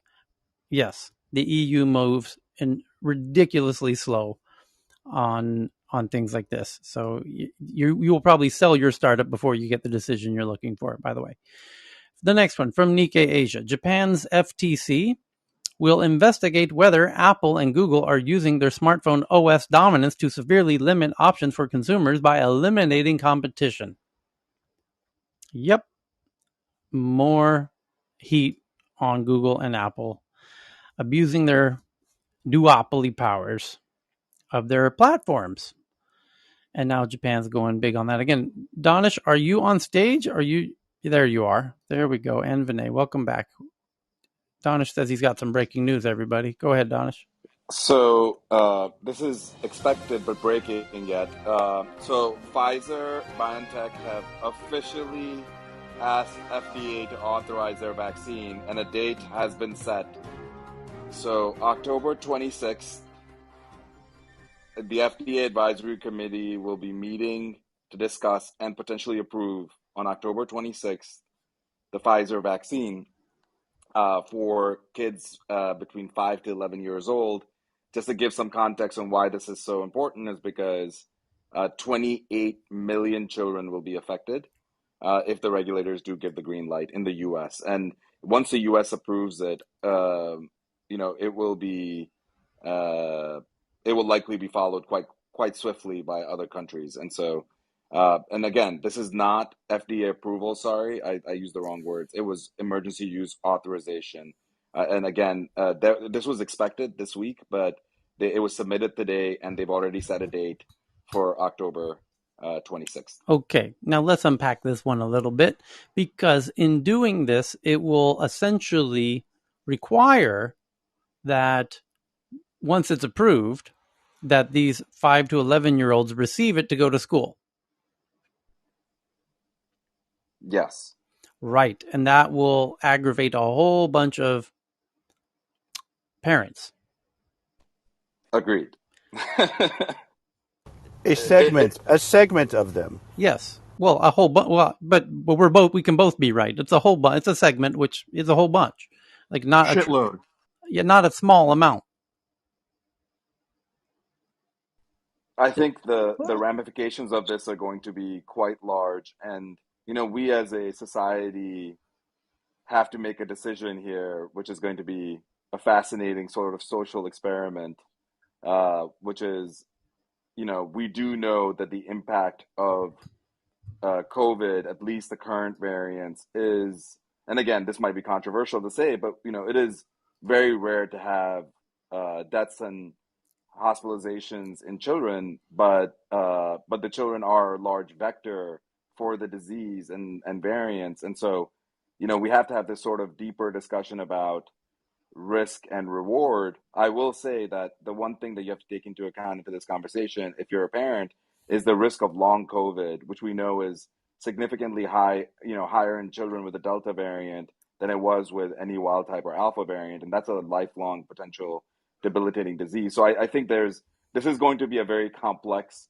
social experiment. But Tyler, to your point, I think as soon as this is approved, which I will tell you, the data is going to support approval. I'd love to hear from other people who are experts, but I would be, Pfizer doesn't take these kind of steps and expect anything less than approval. Sure. Or at least a clearance under emergency use authorization. And the FDA has already said that they are very, very much for this. And so there's a push towards it. So if it does get approved, I wonder how many states, because it's under EUA, will be able to Dr. mandate it for children. Danish, Dr. Danish, I am in crisis communications, or I was, and I need to tell you not to use the term social experiment ever again because that, that is that is going to unleash the horde. That's fair. That's fair. I think I was speaking pejoratively, but you're absolutely right, Right.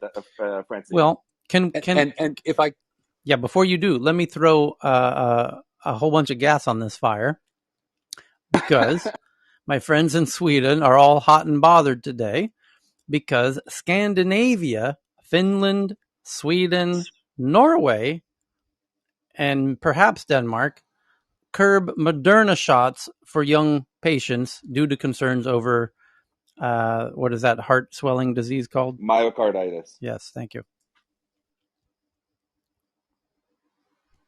Yeah, and we don't know which patients are, I think again, some of that is based on studies that were recently pulled off the shelves, I guess, because the denominator was incorrect. And so I do want to be thoughtful about what is being used and what's not being used and what data they're using. But yes, that was something that I did hear today. John, I'm sorry, yeah I cut you off yeah earlier.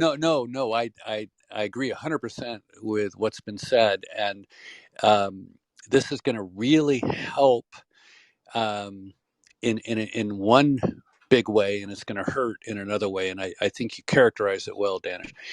The way it's going to help is the transition point from a pandemic to an endemic is going to happen sooner because of this development. But it's going to cause more of the still vaccine reluctant to say, oh, I don't have to worry now because I've got this fail-safe mechanism, this backstop of a drug if I get infected. And the problem with that is exactly as you characterized it, that the long COVID syndrome may not be significantly reduced with this drug. We don't know. We don't know. It clearly reduces mortality and severity of disease, but we don't know its effect on long COVID. And we do know that people who are having breakthrough infections in the UK from data so far do absolutely develop long COVID. So um, it is it is going to be less than people who are vaccinated are going to have less long COVID, but it doesn't completely prevent it. And similarly, this drug is unlikely to have that same benefit, and it, to the extent that the vaccine itself does. So I know that's a bit of a tortuous argument, but um, we should all welcome the arrival of this first So, of many such drugs. John, not But to cut you off, I'm so yeah, sorry. I just want to confirm that you may have, I don't know if my signal was bad, but You switched what the subject. Yeah, you switched the subject a little. So what I was talking about was the FDA, Pfizer actually today submitted and already got a date for October 26th for the approval I'm sorry, emergency use authorization of the Pfizer vaccine for 5 to 11 year olds. oh, I'm Um, sorry. I had stepped away and I had missed that. yeah, I no thought you were. worries. I just wanted to make I sure. Yeah, well, in apologize. the I period. apologize. Oh, no worries. I just want to make sure that wasn't Thank you. misconstrued. Thank you. Yeah, and so yeah, again, like Francine said, I'm not going to use that word, but I'm going to say that it's going to have a lot. It's going to. I saw Tyler put some fuel on the fire. I think this is going to be a big issue. I'm letting people know that we're going to see a lot of these issues because I'm in Missouri, and I can tell you right now, a lot of these parents are going to lose their minds if they're fighting against masking. Can you imagine if there's mandated vaccines Good luck for with that. children? Well, then So what's the it data? What's the it data?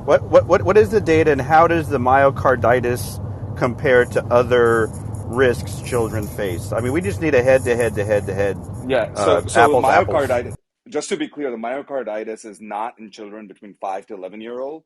It's in males between 12 to 18-year-olds, the large majority of those cases that they were referring to. And 12 to 22, I believe. And the one thing I was going to say is this is a lower dose. So Pfizer and BioNTech submitted initial data to the FDA last month already. And again, I'm giving you guys a little bit of an insight.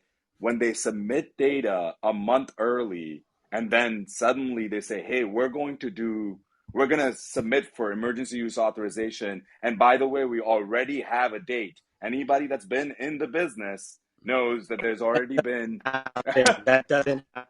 That doesn't happen. That the fix is in. well, not the fixes in, but the decision has largely been made, and I think it's going to be more formality than anything. I do want to be careful about, again, I'm not the biggest fan of the FDA, but I just wanted to kind of let people know what's happening. So October 26th, I would expect to get the emergency use authorization. To answer the question that I think David was asking was around what is the data on myocarditis. They actually, in this population, are using a different dosage, which also gives you a little insight into what's going on. So the data that they submitted last month was for 2 10 microgram doses. That's about a third of the normal dose they were giving 12-year-olds. And I think part of that is because of the side effect profile.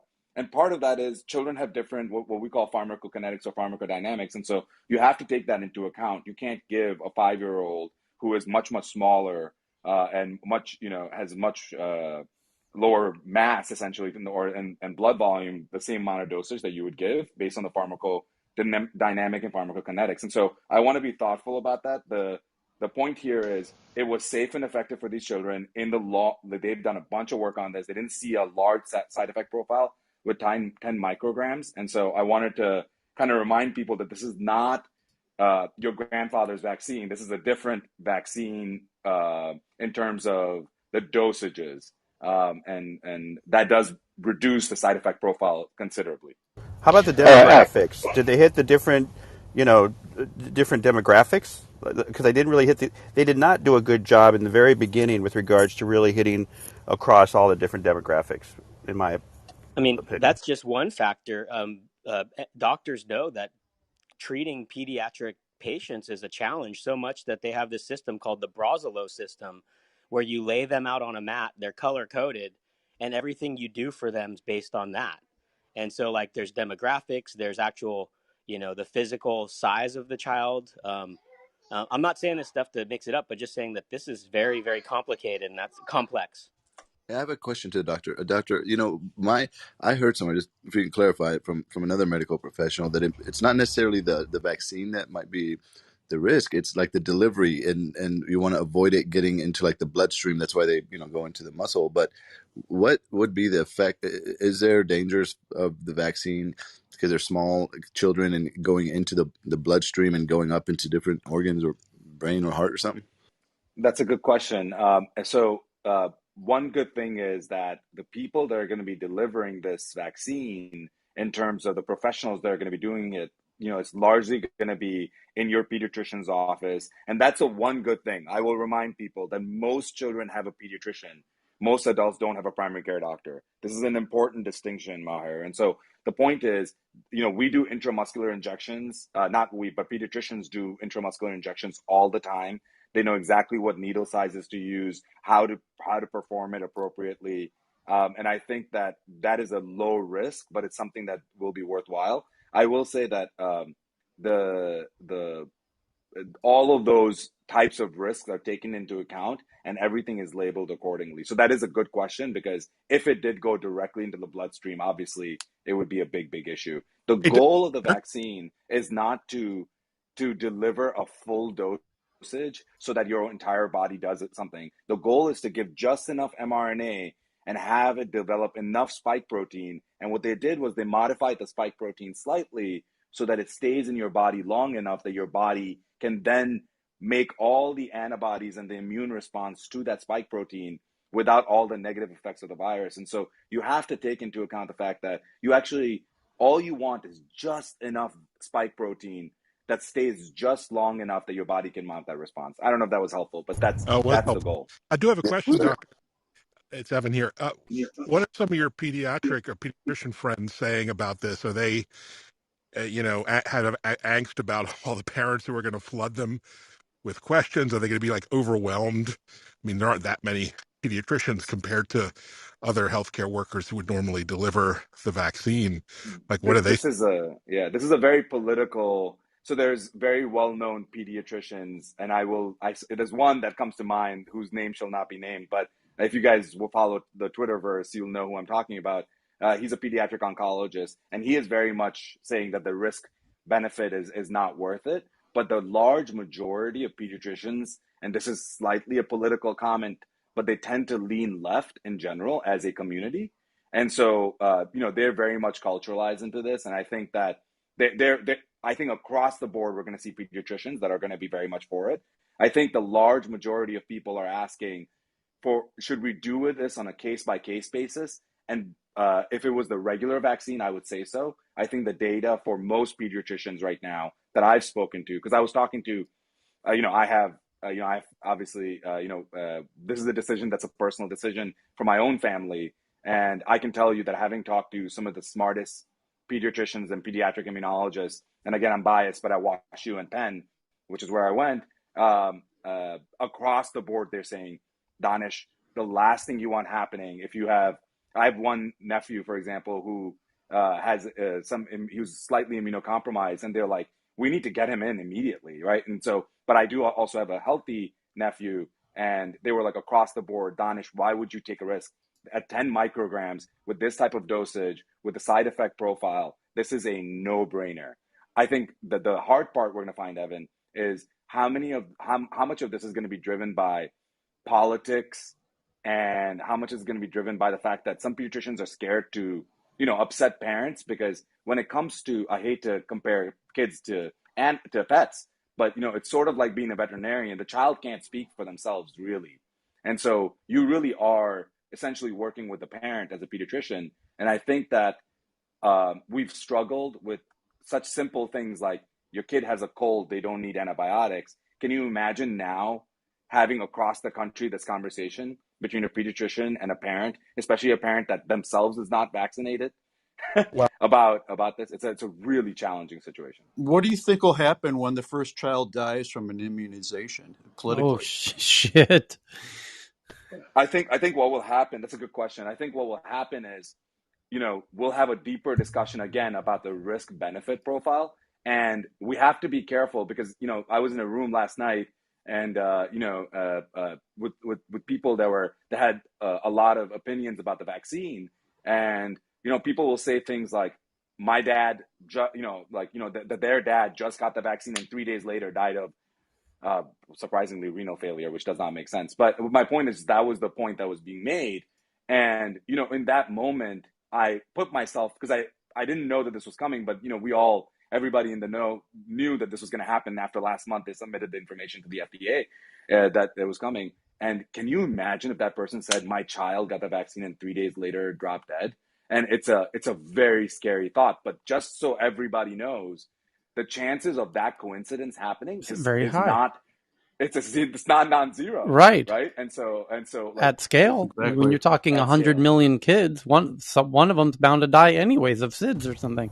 Exactly. Exactly. And that's the point.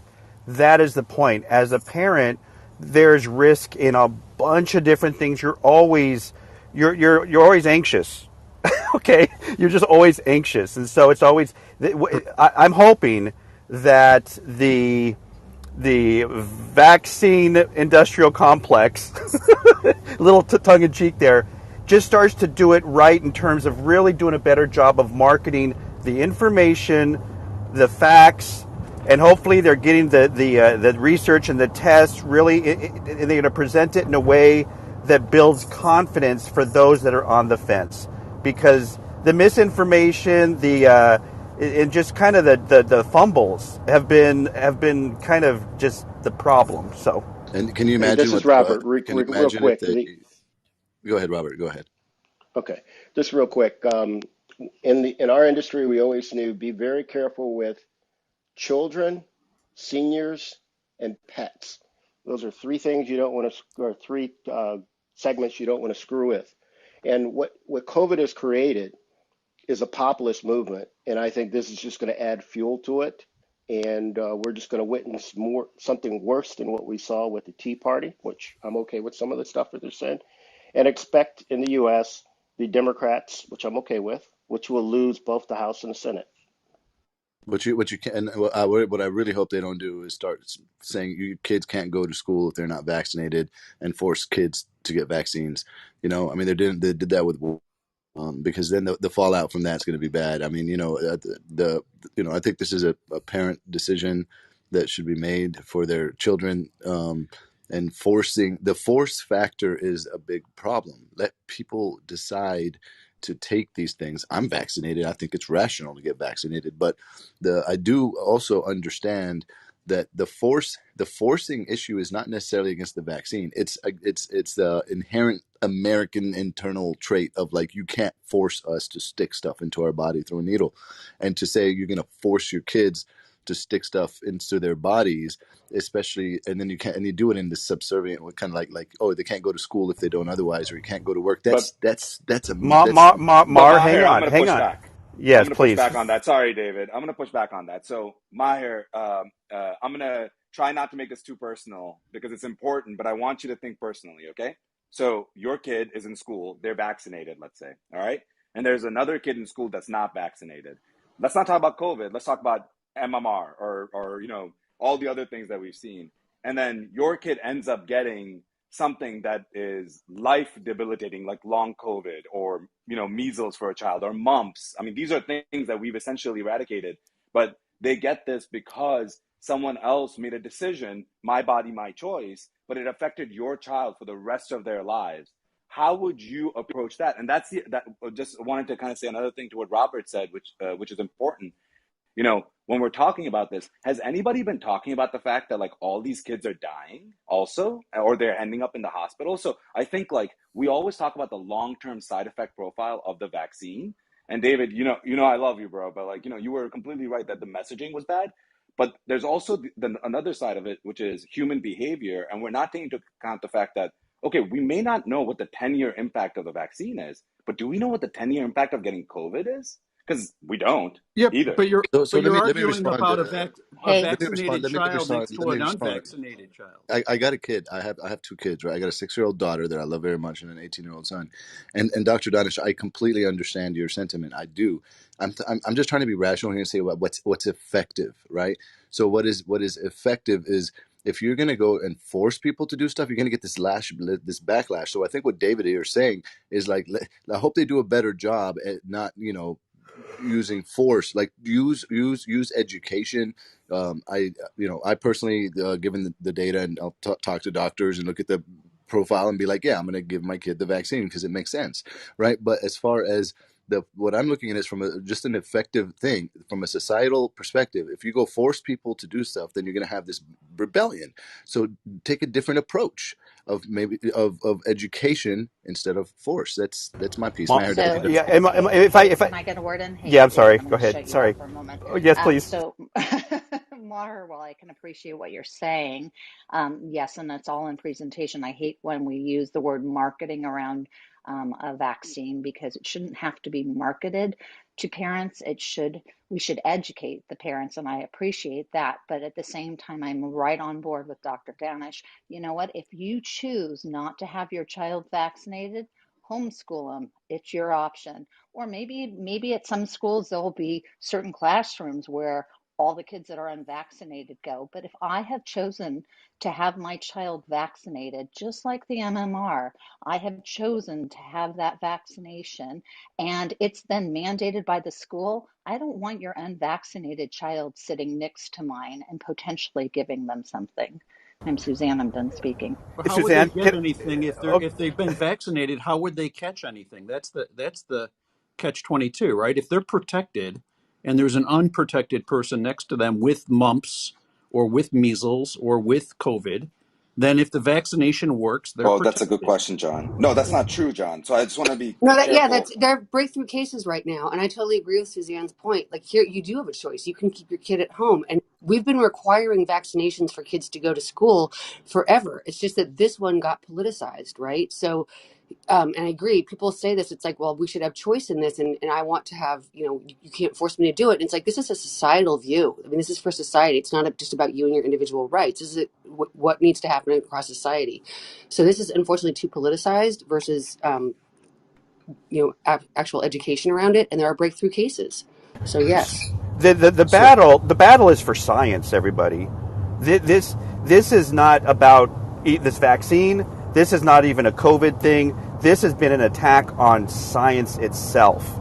And we have, you can say political, you can say ignorance, you can say, Russian and, other types of nefarious actors trying to influence, but behavioral science has trumped bioscience and even physical science with all the deniers. The battlefront is on science. And so, the marketing is actually the right word to use, because if the communications is marketing, right? So hopefully the pendulum will start to swing. There will be much better information, and then to put a total button on it, this idea that the federal government has not required through law vaccinations is not factual. Period. I think what was it? It was George Washington. There have been cases in American history where we just said no, get your ass vaccinated. Period. That's it. So we've got to just let's inform people, and let's try to really suppress the misinformation, nefarious actors, and let's hold people like Tucker Carlson responsible for what they're doing, right? So, sorry, I got a little excited. Apologize. Different countries in Europe and then 3 different states in the US, including North Carolina when I was a PhD student at Duke University. And my kids had to always be vaccinated to attend the schools. And then again, for getting the green card, including my kids had to be tested for vaccinations because just the vaccination record doesn't count, and then get vaccinated if the titer was too low. So I don't really understand the discussion. Like wherever I went, except in Germany, I had to show records that my kids were vaccinated for them to attend, like every year. I don't understand. So I think the issue is this: look, I'm going to vaccinate my kid. I'm vaccinated. I'm not an anti-vaxxer, right? But the delivery of how, like shaming people into like, you got to get the vaccine, and by the force, I guess the force factor, I don't know how you want to describe it. Like it's what David said. If it is marketing, right? If the marketing message is you must do this or you're ashamed and like, you're going to get people not to do it, right? But if it's like, hey, this is what needs to happen, this is why it should happen, this is why we're making the decisions, like what was just explained about, hey, that there's other children in the school, the decision for them, like you can keep your child at home if you don't want to do that. And as a matter of fact, you know what, maybe we'll give you some credit to go do in-home like schooling or something, right? So like the messaging needs to not be a heavy-handed force thing. Like you're going to get a lot of rebellion with that. So I think it's what David has said, and I think me and David are trying to say is the messaging needs to be one of education and encouragement and science, right, as to the reasons why, not just do this because I said so, right? Like give people data and information. I guess Yep. Maher, I you're didn't not speaking. see a rebellion in Durham, North Carolina, when people had to get polio shots and tetanus Exactly. stuff. I don't understand. Yeah, Well, this is can I give nuts. the conservative? I mean, I'm a old-fashioned heartland type of person, and that's my circle of friends. So I might be a little bit different than some of you up here. But those of us who, not that buzzword conservative, the word conserve, at least when Goldwater, all the other guys used to talk about it, it means be a little methodical, go a little slower. And I think the thing is, it's not that people are anti-vaccination, and we're talking about all these old vaccines. People bought into that because it's something that's done over time. The hesitation is that those of us who are conserve, not the political conservative you talk is, we're methodical. It's just like, let's pace this. And there are a set of people in the country that if you rush things, they are no go. If you pace things, they'll follow you. And if you press them, they are definitely no go. So I'm not trying to be an anti vaxxer. I'd say just don't call the other side stupid, because there are conservative people who just like to pace themselves. So, Robert, I completely agree. I will also give some context here. We're in the middle of a global pandemic that has killed 700,000 plus people. So I think the That's just challenge the is U.S. compare, and that's just the U.S., right? And so the point is, we're in Four, the middle four, of a 6 million. pandemic, and we have a big issue in this country that people don't talk about in terms of technology. Is we have a really shitty pediatric care infrastructure. I just want to be honest about this, because I think that some of us who have worked in the healthcare space, we all don't want to say it out loud. It's not killing and hospitalizing that many kids. It's just the fact is our infrastructure sucks. So how we were talking about flattening the curve for adults? That was in spite of the fact that we have a very robust infrastructure to handle all these people. So that was one thing. The second, so now children, we're having to spin up new types of ways of taking care of kids that are chronically in the hospital, which is much more common in that population. We're taking kids out of the pediatric ICU and moving them to step down units when it's not appropriate. And so I'm just saying, or sending them to long-term acute care facilities when it's not appropriate. And we're actually losing the excess deaths in kids is actually surprising and scary. And then that's one. And then the second big thing is, can you imagine how long, 20 years ago it would have taken for someone to spin up apps and spin up tech like they do now?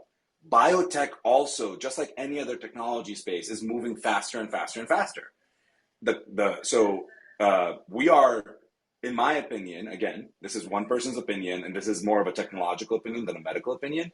We are #blessed that we were able to do this in such a short amount of time.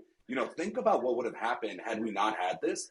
The Spanish flu is a good example. 50 million people died, 50, right?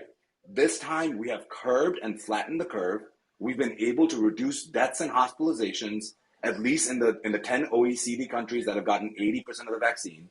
And I think that ultimately we have Yeah. to be very, very careful to not conflate technological progress as cutting corners. That is a huge issue right now, which is it's being spun up as we're cutting corners. There was not one clinical trial that would have been done in a normal situation that was not done in the pandemic situation.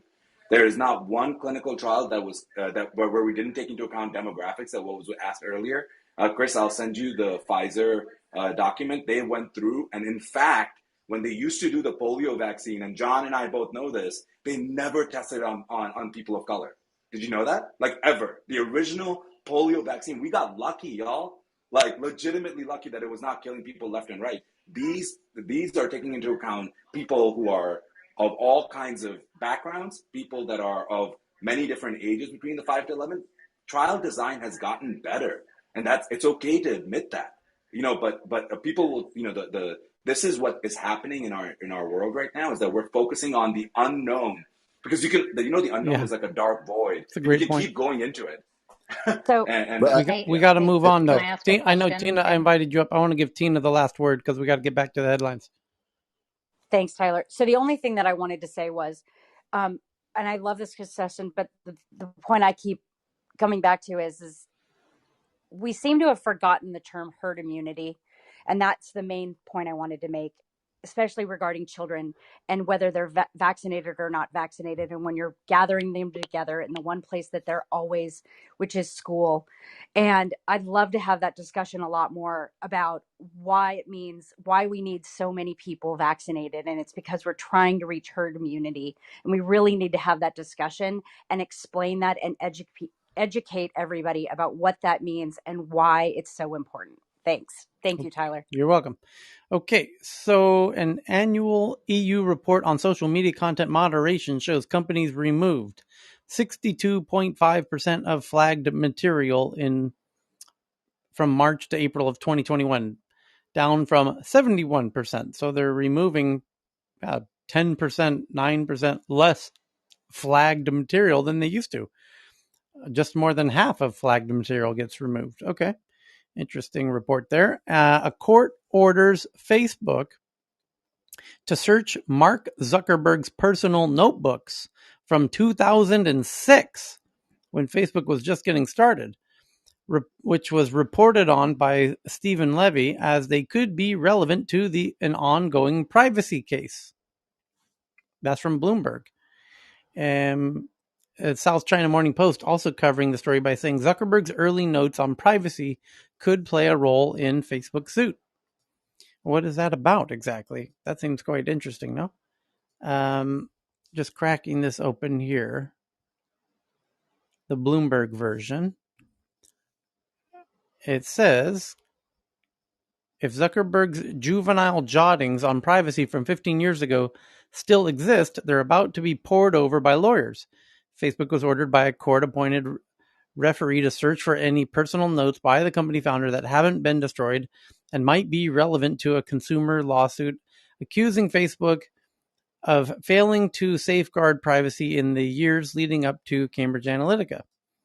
The company strenuously objected to even reviewing the material, arguing that the only reason plaintiffs' lawyers want to see it is to exert pressure on Facebook by harassing and embarrassing its CEO. It's been a bad week for Facebook. The lawyers suing the company said in court filing that their interest in Zuckerberg's writing from 2006, when he was 22 years old, and Facebook was 2 years old, was piqued by a 17-page chunk of his notebooks that featured in journalist Stephen Levy's 2020 book called Facebook, The Inside Story. The notebooks address issues that lie at the core of the case. Did Facebook, at Mark Zuckerberg's direction, subvert its privacy promises to users in order to monetize the data they provided, according to the filing? Such thoughts are not academic here. Zuckerberg has been at the forefront of the campaign to assure users that Facebook cares about their privacy.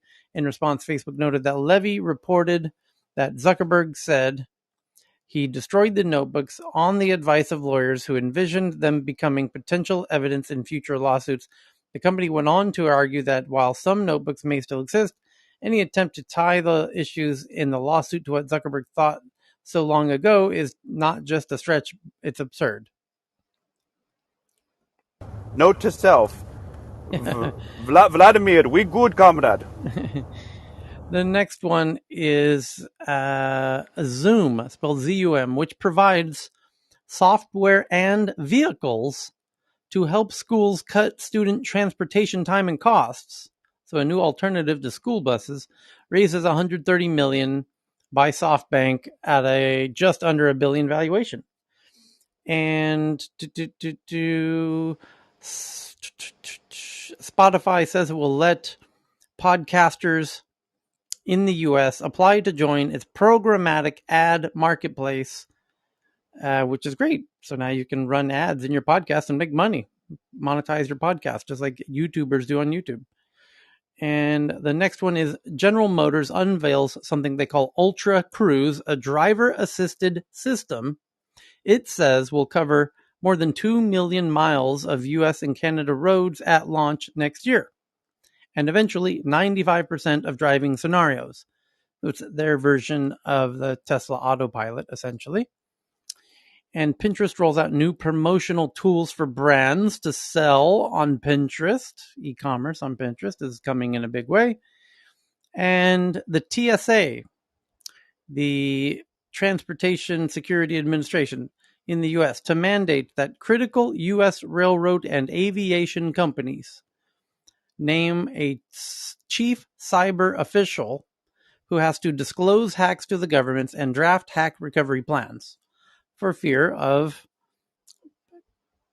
hacks to our key transportation infrastructure. It's a great point. They absolutely, in the case of cyber warfare, they absolutely will target the airlines instantly.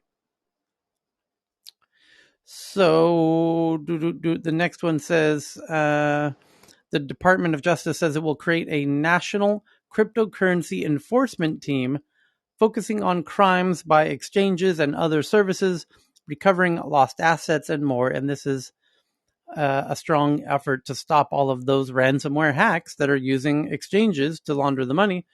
And they got to control all of the crypto. YouTube, which is a top destination for podcast listeners on some shows, is looking to hire its first executive to oversee its podcasting business. And now you know why Spotify is letting podcasters run ads in their Spotify podcast, because it's now become a podcast war between Spotify and YouTube. And Snapchat adds more creator monetization programs. And let me do a refresh, and I think that covers all of the top big boring stories of the day. It does. Yes, it does. Executive approach to CEO. Yeah, Intel CEO says Japan's. Yep. Yep, those are the big boring stories of the day. Now we can get into the fun, juicy tweets. Like this one from Faraz from Bloomberg, that Iranian hacking group has been discovered targeting aerospace and telecom. I told you these hackers want to come after your transportation. A newly discovered hacking group with alleged ties to the Iranian government has waged a years-long campaign to steal information from aerospace and telecommunications. Yeah, those are very obvious targets from out-of-state hackers. The next one from Kinsha via Bloomberg about a startup using satellites and AI to identify and monitor Earth's biggest polluters. We're going to nail these polluters down with AI and satellites. Here comes the heat. Evan shares this one from Boing Boing that the FDA gives a green light to cancer diagnosis AI system. Using AIs to diagnose cancer has been approved by the FDA. And also from Evan that Rotterdam in the Netherlands has launched the world's largest floating office. And it's gorgeous. Holy cow, is that beautiful. And I just tweeted it to the Tech News Twitter account at TNATW. And you can see this gorgeous 3-level floating office building. It looks like a very large building floating in the middle of the water with a bridge to the land. Very gorgeous, though. That would make for a very cool mansion as well. The next one is also from Evan from CBS. Experts say that prices at grocery stores are obviously sky high. I've seen reports of those in recent days. But experts say that the prices in grocery stores will continue to rise for over a year. According to new figures released by the Labor Department, wholesale inflation jumped 8.3% from August of this year compared to August 2020. So in the last 12 months, from August to August, it was an 8% increase. There's big retailers are starting to rent or buy their own ships. I mean, it's really crazy So they the can means they're having transport. to Yeah. go through. Yeah, insane. Yeah, because if they don't have shit on the shelves, that can have huge impacts on their bottom lines. So they have to take the transportation into their own hands, essentially. I saw that headline as well. Somebody sent in this one, I believe it was Vinay. Saudi-led coalition intercepts drone attack on the Saudi airport. The coalition said the drone, and these are like very small, like consumer drones. The coalition from Saudi Arabia said the drone's debris scattered. 4 workers at the airport were slightly injured, and the glass of some facades were shattered. The Saudi-led coalition fighting in Yemen said on Wednesday it intercepted an explosive-laden drone targeting Saudi Arabia's Abha International Airport. The coalition said the drone debris scattered. 4 workers at the airport were slightly injured. Saudi state TV reported the navigation traffic in the airport is normal after it was halted temporarily. The coalition blamed an Iran-aligned Houthis in Yemen for the attempted attack. The Houthi attempt to target civilians at Abha Airport as a civilian airport is a war crime, state TV reported. The coalition added that it is taking operational measures to neutralize the sources of the threat used in the attempted attack at the airport. It said it destroyed the drone's launching site in the Yemeni province of Sada. The coalition also destroyed 3 explosive-laden boats in the Yemeni province that had been readied for imminent attacks, the Saudi state news agency said on Twitter earlier on Wednesday. Interesting. But as we mentioned many months ago, when the very first drone attacks were starting to happen, that this is an inevitable reality, that fighters that lack lots of resources will use drones with explosives on border conflicts. Exactly. This is a great example of the Houthis and the Saudis with their fight going on there. And there was an airport nearby, which is a potential target. Next one from Todd McLeese from Yahoo News. The next fashion trend is clothes that don't exist. I like the virtual real estate idea a lot more. This has a tinge of sadness to it. The online metaverse is coming, and if we're going to be spending more time in virtual worlds, there's one critical question. What are you going to wear? Virtual clothes. And the question is, are you going to pay for the Gucci verified NFT version, or, just steal it and don't get the verified one? Just get the knockoff one. As long But as you buy it from China. yeah, well, you could get it for free, or you could pay to say that you paid for it. I'm gonna motion that we don't wear actual clothes, and that only wear virtual, and then yeah, those of us that forget our gear are in for a different view.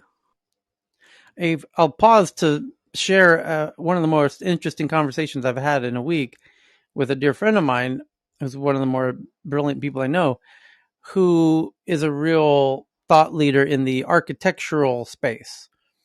And he basically is just realized something incredibly powerful, that in the metaverse, we take it for granted that there's going to be fashion, and that the fashion brands are very interested in the metaverse and selling digital versions of their wares and accessories in the metaverse. And through NFTs, by the way, you'll purchase them through licensing of NFTs and whatnot. And then he realized that the metaverse is a spatial internet, essentially, and that there will be buildings in the spatial internet. And there are people who are experts of designing spatial environments called architects who've actually spent years doing this. Many of them have very high degrees and are very renowned for their expertise in designing spatial environments. And they've been doing it for the past decade on computers digitally. And the idea is that the buildings that they have deep expertise in designing, and how those buildings go together and the spaces between them and the spaces inside of them, that they are incredible thought leaders themselves, and that they have computers and hard drives full of designs that will be sellable as NFTs. as NFTs in the metaverse. And the other thing is they actually don't have to be built, right? That's the hard part about being an architect is sure you can draw some trippy wireframe that looks like you were dropping acid last night, but can they build it? And that's the challenge. Now they can build everything. Ooh, That was those work as for soon as I those work for hire. Consider that during the pandemic, most of the home viewing, for realtors was through virtual tours, sometimes Yep, virtual reality, sometimes 3D tours. So think about when you buy your new home, you get an NFT version of it to show your friends or right. show off, like a Digital painting twin, you they used to call it. buy of your home. Yeah. Yeah. So how many labor law attorneys are going to go shift into NFTs now because these work for hire agreements, they weren't executed properly, right? Who's going to own all of this stuff that's been built up over the last 20 years when everybody's going to realize, oh crap, any kind of design asset of any type, whether it's a house, whether it's a building, whether it's rugs, whether it's whatever, all of a sudden all of that design, who owns it? It's going to be yeah, and strange. that's why like people's archives are probably the most valuable thing today. Like just working with designers and trying to get designers jobs and stuff like that. When I think about it, and when I heard about the metaverse, that was literally the first thing I thought about was if someone is going to be walking around in virtual reality, just like the like my first instinctual thought about VR was my friends were actually building these environments, and then I was looking at it in VR in 2013, right?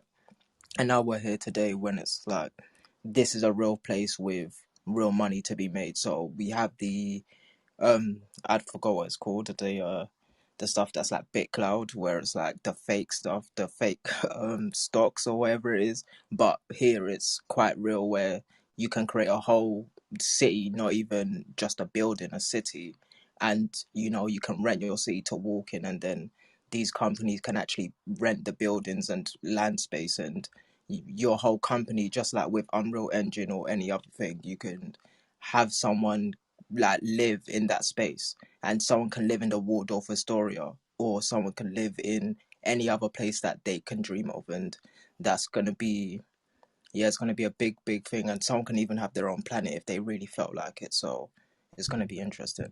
Well, hold up a second. What about all of the like all of us like Gen Xers or whatever you want to call us, the ones like all the Facebook content, all the pictures we've loaded on Instagram, all of that stuff. There's in the agreements it's saying you give these companies a license to use this image any way it wants, and it could even fudge it and mess around with it, and then they could take all of that. Can they take all of that stuff and turn it Yeah, NFT, that's and that's then Creative Commons. yeah, Yeah. and then all of a sudden they can reconstruct with all the images we loaded, our stuff, and create a virtual character, and then say, "Well, sorry, you loaded up here on Well, and now with your likeness, pretty much, yeah, social media is like a particular example. It's not necessarily the golden example for all of these things, but yeah, social media would be the place where someone can get inspiration in quotes and really take all of that data, collate it, and aggregate into something that's new. And it won't be yours anymore; it would be theirs. So really and truly, if it's been put on social media, just like I don't know if you know this, but there's just a lot of artists on social media that only post their work exclusively on social media. So that work is owned exclusive. It's not been in a gallery. It's not been in a real place where there's actually law binding contracts or even on websites where you can lease and license and do all of the legal requirements to own an image. So you can easily screenshot something from social media and have that as your work in, let's say, a gallery or a post on your wall or something that's like art in your house, in your virtual house. So there's a lot of let's say legal loopholes for if you've only posted something exclusively on social media. So when we talk about data, also your data is your life as well. So it's anything that's on social media that's only been on social media, it doesn't need to be licensed by anybody. So yeah, there's a lot of stretch that gets into what a creative person can do. And, just as how these hackers are creative, the way designers can make money is just by taking stuff from social media. Okay, here we go. Next up, Cheryl sends one in from TechCrunch that a startup called Chari, a Moroccan startup, digitizes mom and pop stores based out of Morocco. So here comes the digitization of mom and pop stores to compete with Amazon all across the world. And speaking of Morocco, pure coincidence, Tesla installs Africa's first electric car charging station in Morocco. And Vinay just sent this one in from CNN. Russian state-backed hackers having greater success at breaching foreign government targets, Microsoft says. Russian state-backed hackers are having greater success at breaching targets in the U.S. and elsewhere as they make government organizations the primary focus of their attacks, according to data that Microsoft released Thursday. Yep. It's a problem. Next one is from Eric I.O. from CBC Toronto that 2 scientists won the Nobel Prize in Chemistry this week for finding, or yesterday even, for finding an ingenious new way to build molecules that can be used to make everything from medicines to food flavorings and more. And that's right. That is the new future. We're achieving godlike new capabilities with our controls. Where's Eli?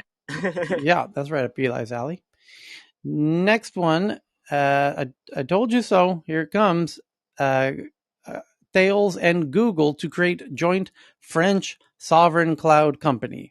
Thales, the French aerospace and defense company, is joining forces with Google to offer state-approved cloud services to French enterprises and the country's public sector. The sovereign cloud offering will be operated by a joint company that Thales will be the majority shareholder in. And that, my friends, is the formula and the format of the sovereign cloud phenomena that will now spread internationally very quickly. As countries realize they want to control all the data happening in their geographies, just like they control all the people in their geography, all the money in their geography, and now they want to control all the data in their geography. And the way that this is architected with a French company an aerospace company, which I'll bet everything I have, they have very deep connections with the French government's agencies on many levels and are very deeply embedded in the deep state of France, are the trusted company that will oversee Google, who will be the technical provide the technical expertise for the cloud infrastructure. Yet it will be We heard controlled by the French company, but Google will build it. And now France will have its own sovereign cloud for all, and they will tell all French companies, you have to be on the French cloud.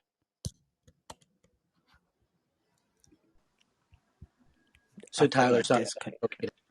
Yeah, I feel like this connects with the last conversation because of just how it's necessary to know exactly how to centralize, decentralize things so that people don't start stealing, which is what's happening with NFTs, right? People are talking about it like it's playing cards, but it's not. It's like people's works and livelihood at the same time. So if you do have a decentralized, centralized space, or at least something that aggregates everything that's on the internet, it enables people to work with safety in some regard. So what's interesting is I first learned about the word sovereign cloud about 4 years ago on the train from Charles de Gaulle Airport in Paris to Central. I don't know where the train from Charles de Gaulle arrives in Paris. My brain escapes me. Where somebody might know. I don't normally take the train. I normally take a taxi, but at that time I took the train. And sitting next to me on the train was a friend of mine from Sweden who works for Amazon Web Services for the Nordics. And I said, "What are you doing in Paris? You work for AWS in the Nordics." And he says, "Well, I'm doing Europe, and France is very interested in sovereign clouds." And I said, "What's sovereign cloud?" He says, "Oh," and he explained, just as I explained to you, that countries now want to control everything that's going on with their data in their countries, and they don't want to delegate that to foreign companies, or foreign country companies. And I was like, "Wow, that makes all the sense in the world. Obviously, that's going to happen." And he said, "Yep, it's happening in a big way." And so Amazon and Google and Microsoft were all competing to provide the sovereign cloud because they have the know-how, but you have to partner with a local company to manage it. And we saw an identical version of this, I don't know, 2 months ago, Chris. Do you recall? It was at Germany where there was, yes, it was Germany. And it was a big German company who's going to oversee the partnership. And I believe it was with not Google, Microsoft or Amazon won that one. And they're going to, Yeah, and I was I see this So as the West response to what China's doing, which is you can switch off like it was Twitter, let's Deutsche say. So Deutsche Telekom. Deutsche yeah, Telekom was the managing partner, and I believe it was either Microsoft or Amazon. I can't recall which. Anyway, what's going to so be interesting, real quick, Tyler, what's going to be interesting is, kind of like you have Switzerland that was taking a neutral approach, right? If all these countries are going to have sovereign clouds to participate in, the question is going to be, are we going to be able to have the ability to choose which sovereign cloud to participate in, and then which country is going to be the smart one that's going to say, you know what, we're going to create a bunch of servers over here, and you can have as many sovereign clouds as you want, and have an entire sovereign metaverse that we could participate and take our avatars in and basically live in that digitally, right? That's going to be a thing. I'm curious which it's countries are going to be doing that. it's actually going a step further, Maher. I mean, there's actually a sovereign space nation that is, trying to get UN membership called. I can't believe I'm spacing on it right now. Asgardia, and they've launched a cube satellite, and they're declaring that sovereign space. And 5 years ago that sounds crazy, but right now this sounds very relevant. If you have a server in space and you're a space sovereign, following the sovereign rules of that nation, that's an interesting area to go down. I don't know what they're going to do with it, but I didn't make any sense until you start talking about the sovereign cloud, the fact that citizens want to have some level of sovereignty that may be distinct from where they physically are located. Exactly. And are we going to be allowed to? Is there going to be laws saying you cannot participate in this sovereign cloud over there? Right. I mean, this is all happening so fast. I mean, I hope we can participate in sovereign clouds wherever we want to participate in. well, by the way, somebody just DM'd me this article Russia is building its own kind of sovereign internet with the help from Apple and Google. So by the way, make no mistake, a country's sovereign cloud, they will have utter complete access to every minutia detail of every user thing that happens in that sovereign cloud.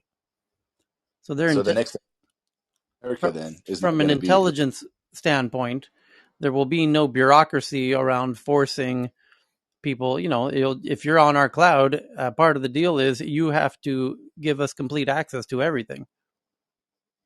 And that's where, like, what can there be a digital country that's created similar to like when America was founded, which is based on free, as free principles as possible, in which we could participate and say our data in there is sovereign and no other entity. Even if I stand here in India right now, or I stand in some other place, that area is excluded and separate from the other countries, and they're not allowed to get in there, and we could opt in and opt out and move our data from one sovereign cloud to another sovereign cloud. Like, that's going to be a thing that's going to like happen. The question is which country is going to basically say this is It allowed. might not And need to be a country. It could be Starlink, for example. You could start hosting servers in space. yeah, that's pretty cool. I'm gonna go down another rabbit hole and or say that underwater. I think here's what might actually happen. The data might stick with you. And what happens is when you step on a different soil, it goes into the sovereign container. Does that make any sense?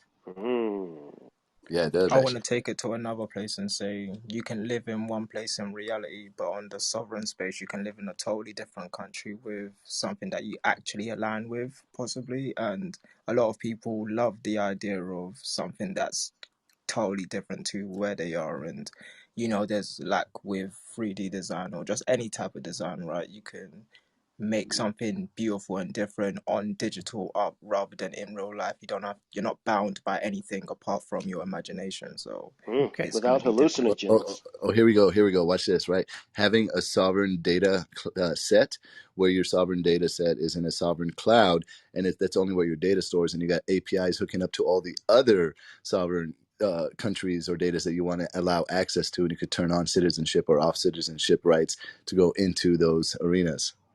Well, that's why I said eventually the concept of citizenship should eventually adopt the startup methodology of a freemium version and a pro version where you can have a free residency in Macedonia for if you want. But if you want education and healthcare, you're going to have to pay a monthly service charge for the pro version. And you can get the super deluxe version where you're allowed to have, drive and do all, I'll get all other, you're just like software. It has different tiers. You'll have citizenships with different tiers, and it'll be based on, today, currently states do this, but they charge you on an annual basis on a percentage of your income called taxes. But why not charge you on a monthly basis, on a more flat basis? I mean, they could do that too, but they could do it as a percentage as well. But they could then, you get different levels of services for your different level of taxes. And I'm Yeah, by the way, and wondering, the Tyler or Group, just if real, and the data that real quick, I just wait. want to say, Tyler, real quick, a second, Mm. dude. Ocean is the way to go, right? The reason Ocean is the way to go is because you could stash the servers down there, and it's harder to find them in the ocean than it is up in the sky. So you could have like this entire, because you need servers at the end of the day. It'd be like, here's the secret sovereign world, Atlantis, right? And it's literally underwater, and nobody knows where it is, but that's where you kind of store your data, and only a few people are kept as guards to keep it secret of where it is, and that's where we could store our information and have true sovereignty. Because in space you can still spot it and shoot it out, but down in the ocean it's going to be harder to find. Okay, Yeah, and we got to move on. Yeah, moving on. Next one. Vinay just sent this crazy one in. China's military command responsible for border with India, very hot zone there, has been hit by a spate of illnesses. In September, Chinese President Xi Jinping promoted a new general to the head of the Western Theater Command on the People's Liberation Army, responsible for the entire frontier with India. The new commander is the fourth officer to lead the command since December 2020, so in less than a year. So has India figured out the secret to the Havana syndrome. No, that's not true, Tyler. We probably just exporting Delhi Belly. Ah, you're feeding them bad curry. That's clever. It's just a You, delusion. No, actually, one of the interesting things is I have some friends in the army, and they were telling me that the Chinese troops get sent up to those altitudes Uh-huh. with just 3 to 4 days of acclimatization, whereas Indian troops go through 14 days at different altitudes to get there. So a lot of these Chinese troops are falling sick, and they're being having to rotate out very quickly or get gastrointestinal issues, altitude sickness. So a lot of them are dying because the Chinese are in a hurry to send people up there as quickly as possible. Mm. You could start waging wars on top of Mount Everest, and you get the Sherpas on your side. They'll be fucked. Next one, Pinterest launches new ad features to drive shopping. Effort to grow online shopping on Pinterest. Here it comes. The next one from RCC in the audience sends this one in, that tech whistleblower launches a website for tech whistleblowers. Here it comes. I told you this was coming. I told you this was going to be a big snowball. Ifeoma Ozoma, who raised pay discrimination and other issues before leaving Pinterest last year, today launches the Tech Worker Handbook, a new website for tech whistleblowers. Here it comes. It's going to be a whole lot of whistleblowing going on with these tech Do you companies. think Ashley's there? Do you think Ashley's going to be there? I'm sure Ashley's going to be all up in that one. Ashley Giovic, you need to partner up with Myth Azoma here, a new website aimed at providing resources and information for other potential tech whistleblowers. The site aims to help people find legal representation, file a complaint with a government entity, and work with the media while also protecting their privacy and personal safety. Could this just not be like another level to Glassdoor where it's like just keeping tech in check of some sorts? Or is Miss Azoma a front? Is she in cahoots with big tech? Possible. Follow the Checkmate. money. Checkmate, motherfucker. Time will tell. We will see. The next one, let me tweet that out for those who want to see that one. And the next one's from Evan. Tourism firm to offer balloon flights to the stratosphere by 2024. There's quite a few companies doing that now. And then Dr. Fran sends in this one from Business Insider about a virtual reality through a new lens. Canon introduces their new stereoscopic lens. It's two lenses in one, and it screws onto your camera, but it has two lenses. And then you can, in a very clever way, record 3D video with your Canon camera. I just tweeted it out. It's genius. And here comes 3D YouTube. I was asking a friend, like, if they think this is the missing part to getting the true VR experience, is like having a camera that can record it anywhere.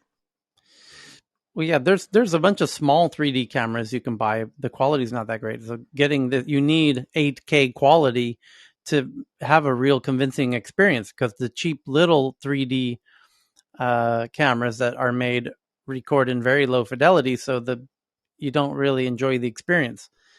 So this will achieve that. So this is an important piece of hardware to enable the whole 3D version of YouTube, the VR channel of YouTube. Big, let's see. So Vinay just sent this one in, that the big three China telecoms combine to challenge the super app WeChat, so that they can build a shared app where they could chat outside of WeChat and send money outside of WeChat. Will it work? Probably not. Worth a shot, though. And then Dr. Fran sends in this one from DJ Mag, a music publication, about AI futures, how AI will change music. Artificial intelligence is at the heart of a fundamental shift in music's role in our lives. And for electronic music, the transition will be seismic. but will it result in harmonious and utopian new landscape for creators and fans, or is intelligent automation the beginning of a new deep fake culture war? In part one of a 3-part series running on DJ Mag Digital this week, our online tech editor looks into how AI has become one of the most exciting developments in the music scene since the advent of sampling. Yep. And here's a quote. I think this is going to be one of the biggest ethical conversations of music going forward, and we're not so ready. That's right. The tech is above your ability to even discuss it. As a drummer, we can go back decades to those doggone electronic drumming machines that started to have my brethren kind of get replaced here. So yeah, it's talk about automation. It's automation of creativity, deep fakes, all that. It's going to be a double-edged sword, everybody. So Yeah, speaking of which, there's a couple other headlines here. We have an AI room starting right after the next few headlines here. Blockchain music app Audius raises $5 million from music industry giants like my friend Ash, who I've brought in this room many times, who is, Why does that seem like the first normal fundraise you've heard about in like the last 3 weeks? yeah, price wise, yeah. Yeah, like instead of like, oh, they just raised Yeah, everything's 175 million 500 Series million. A. Yeah, it's crazy. You're right. There's very little of these $5 million round announcements. But a blockchain music company is really interesting concept. And my buddy Ash was in even before this round, even before this $5 million round, when I think they raised maybe $1 million. And participating in this round is Katy Perry and Sony Music's former CEO and a whole bunch of smart folks. So they could really be onto something here with blockchain based music. And the problem is the business model with music publishers, right? So yes, musicians, that's just an ugly thing, right? It's just antiquated, and whoever gets this blockchain for music, and it won't just be one solution. There'll be a few that take hold, but they can really help disrupt and disintermediate the old publishers. It's going to be great. okay, next up, Dr. Fran sends in this one that it's time to hire. Oh, it's a question from Vogue. Is it time to hire a chief metaverse officer? Brands are entering the metaverse through virtual stores, AR, gaming, and digital fashion shows, while many have relied on external partnerships and internal folks who might not quite have the chops yet. Chief metaverse officer is an interesting concept. Tyler, in with all of this increased joblessness, you just mentioned two new roles that are going to have whole departments built under them, right? The cyber infrastructure side of transportation is going to, it's not just one guy who's going to be running the whole thing, like, a 10 armed man or woman. You're going to have people working in these departments, and they're going to be whole departments now. So for those of you out there, I would focus on retraining. Like these are new jobs that you can gain expertise in pretty quickly. And so, try to redesign yourself. You have to keep moving forward. And this is your Chris lecture of the day. Okay, this one from Lewis that Chinese TikTokers are visiting Evergrande sites with drones to investigate the status of their of their buildings, if they're going to get finished or not. Some TikTok users are using drones to hover over Evergrande's work sites to record footage and check if workers are present. That needs to go viral over here. I love this idea of citizens becoming investigative journalists over investments that they have with That's drones. gonna get banned tomorrow. Like they're gonna ban that right away because like they won't even let you read anything about Evergrande from overseas, right? So the last thing they want is investigative journalism inside of the empty buildings, right? That thing's gonna be banned tomorrow. That's my bet. And then BB sends in this one from SciTech Daily. Enzymatic synthesis. Our DNA is becoming the world's tiniest hard drives. Researchers propose faster method for recording data to DNA, showing promise in fields of digital data storage, neuron recording. Enzymatic synthesis. So I just tweeted that one out for everyone who wants to follow that. And then Our friend Evan sends in this one from Consumer Reports. Police are giving Amazon Ring cameras to survivors of domestic violence. It's amazing. Police, what did you read a bit? Any insights from that one, Evan? Well, I don't recall the articles yesterday, but yeah, just as they say, they're giving, assault victims these cameras. Let's see here. It says I advocates. know there was a lot of, yeah, go ahead. I don't have A the article in few front of me. hours before dawn in early May of last year, 4 police officers were dispatched to an address that they had come to know, the home of Gemma Smith in Cape Coral, Florida. There, they arrested the man who had broken into and entered the home. Smith's ex-boyfriend of almost 15 years, the father of her young daughter, and for most of their relationship, the perpetrator of her physical and emotional abuse. It was the second time in 6 months that the officers in the city of almost 200,000 people on Florida's southwest coast had responded to a call that Smith's ex-boyfriend had violated an order of protection.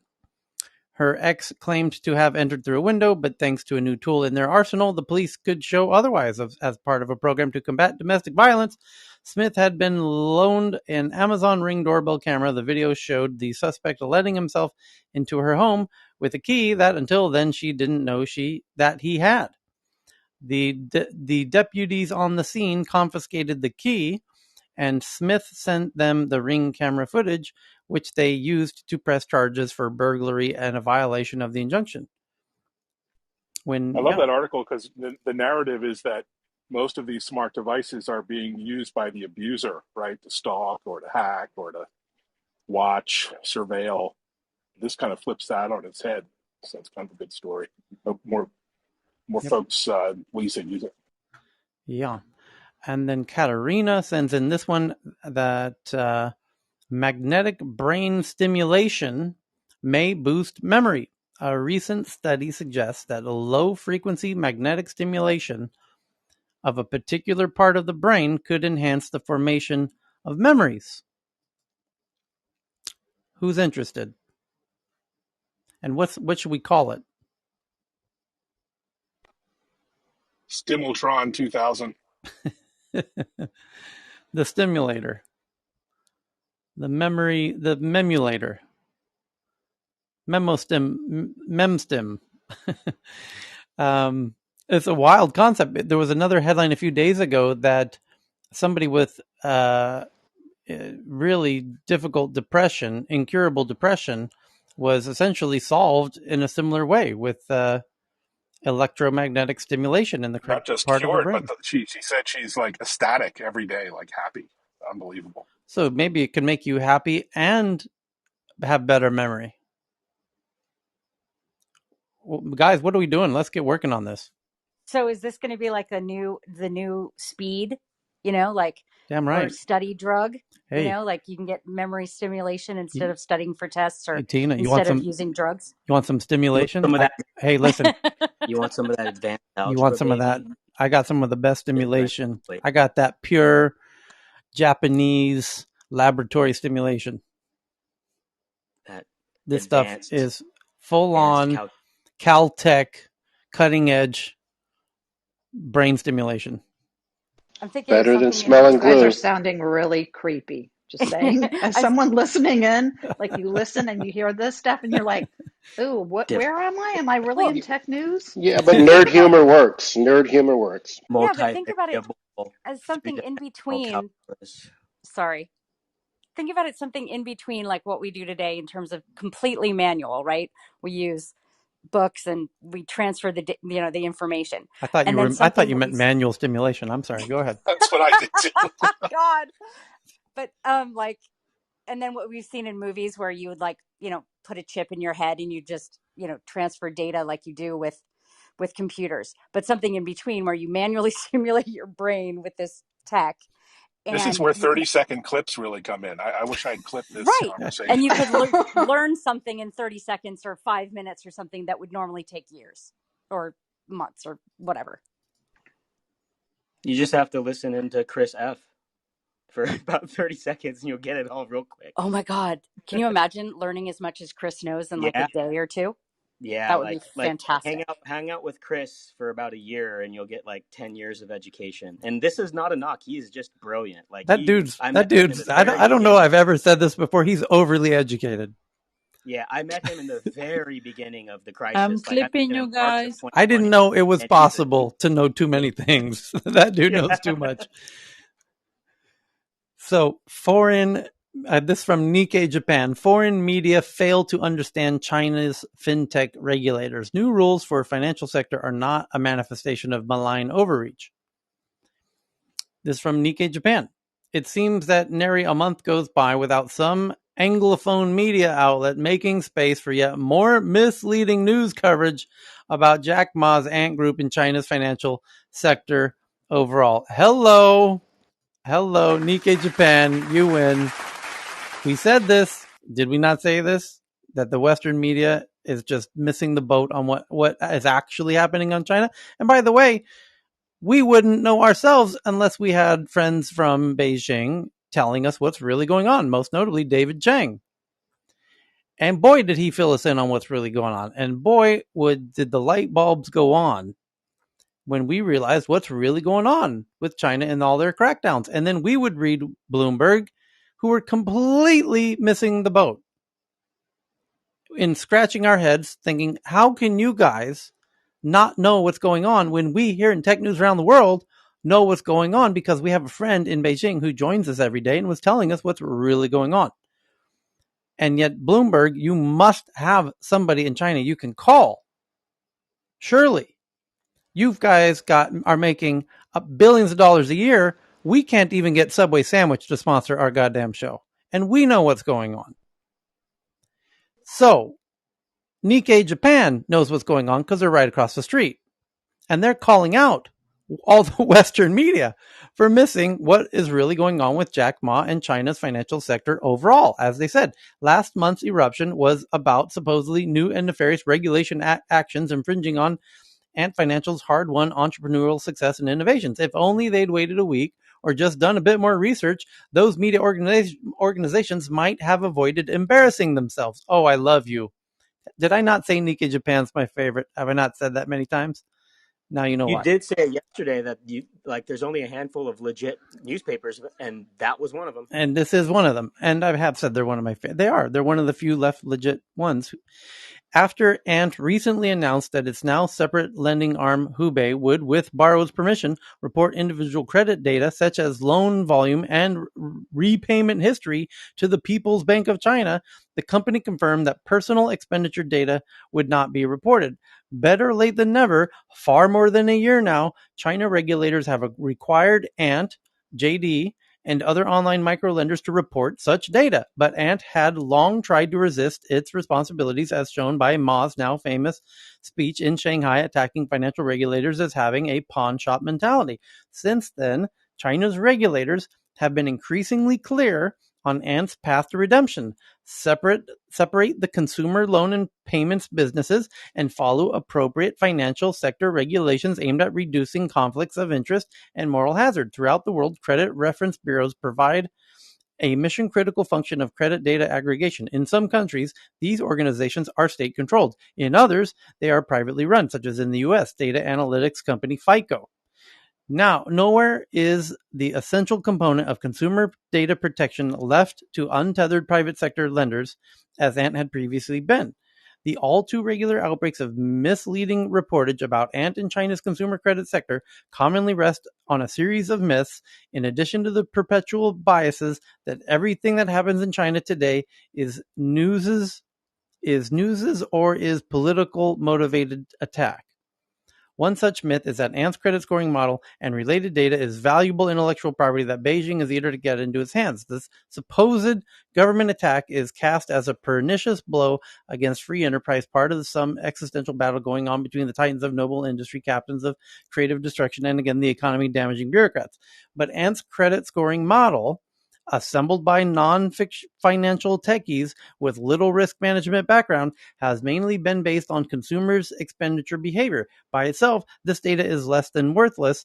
Where it standalone entity, it would be a loss-making enterprise, putting the rest The Chicken Little Media squawking. Recent announcements from Ant confirmed that the central bank has no interest in gaining personal expenditure data collected by Ant from Alibaba for its payments platform. Moreover, in a years-long regulatory review that resulted in an induction in August of new personal data protection law.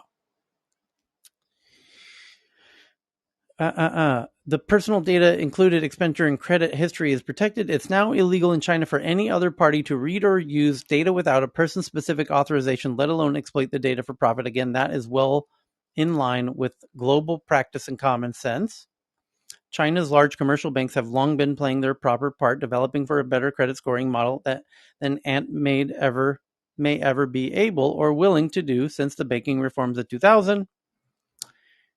And boy, there's still a lot more to go in this article, and we're at the top of the hour and the AI room is starting. So I'm going to tweet it out so you can continue to dive on guys, No, I one just more wanna announcement, say that someone was saying that I wish I clipped this about the manual stimulation of the brain.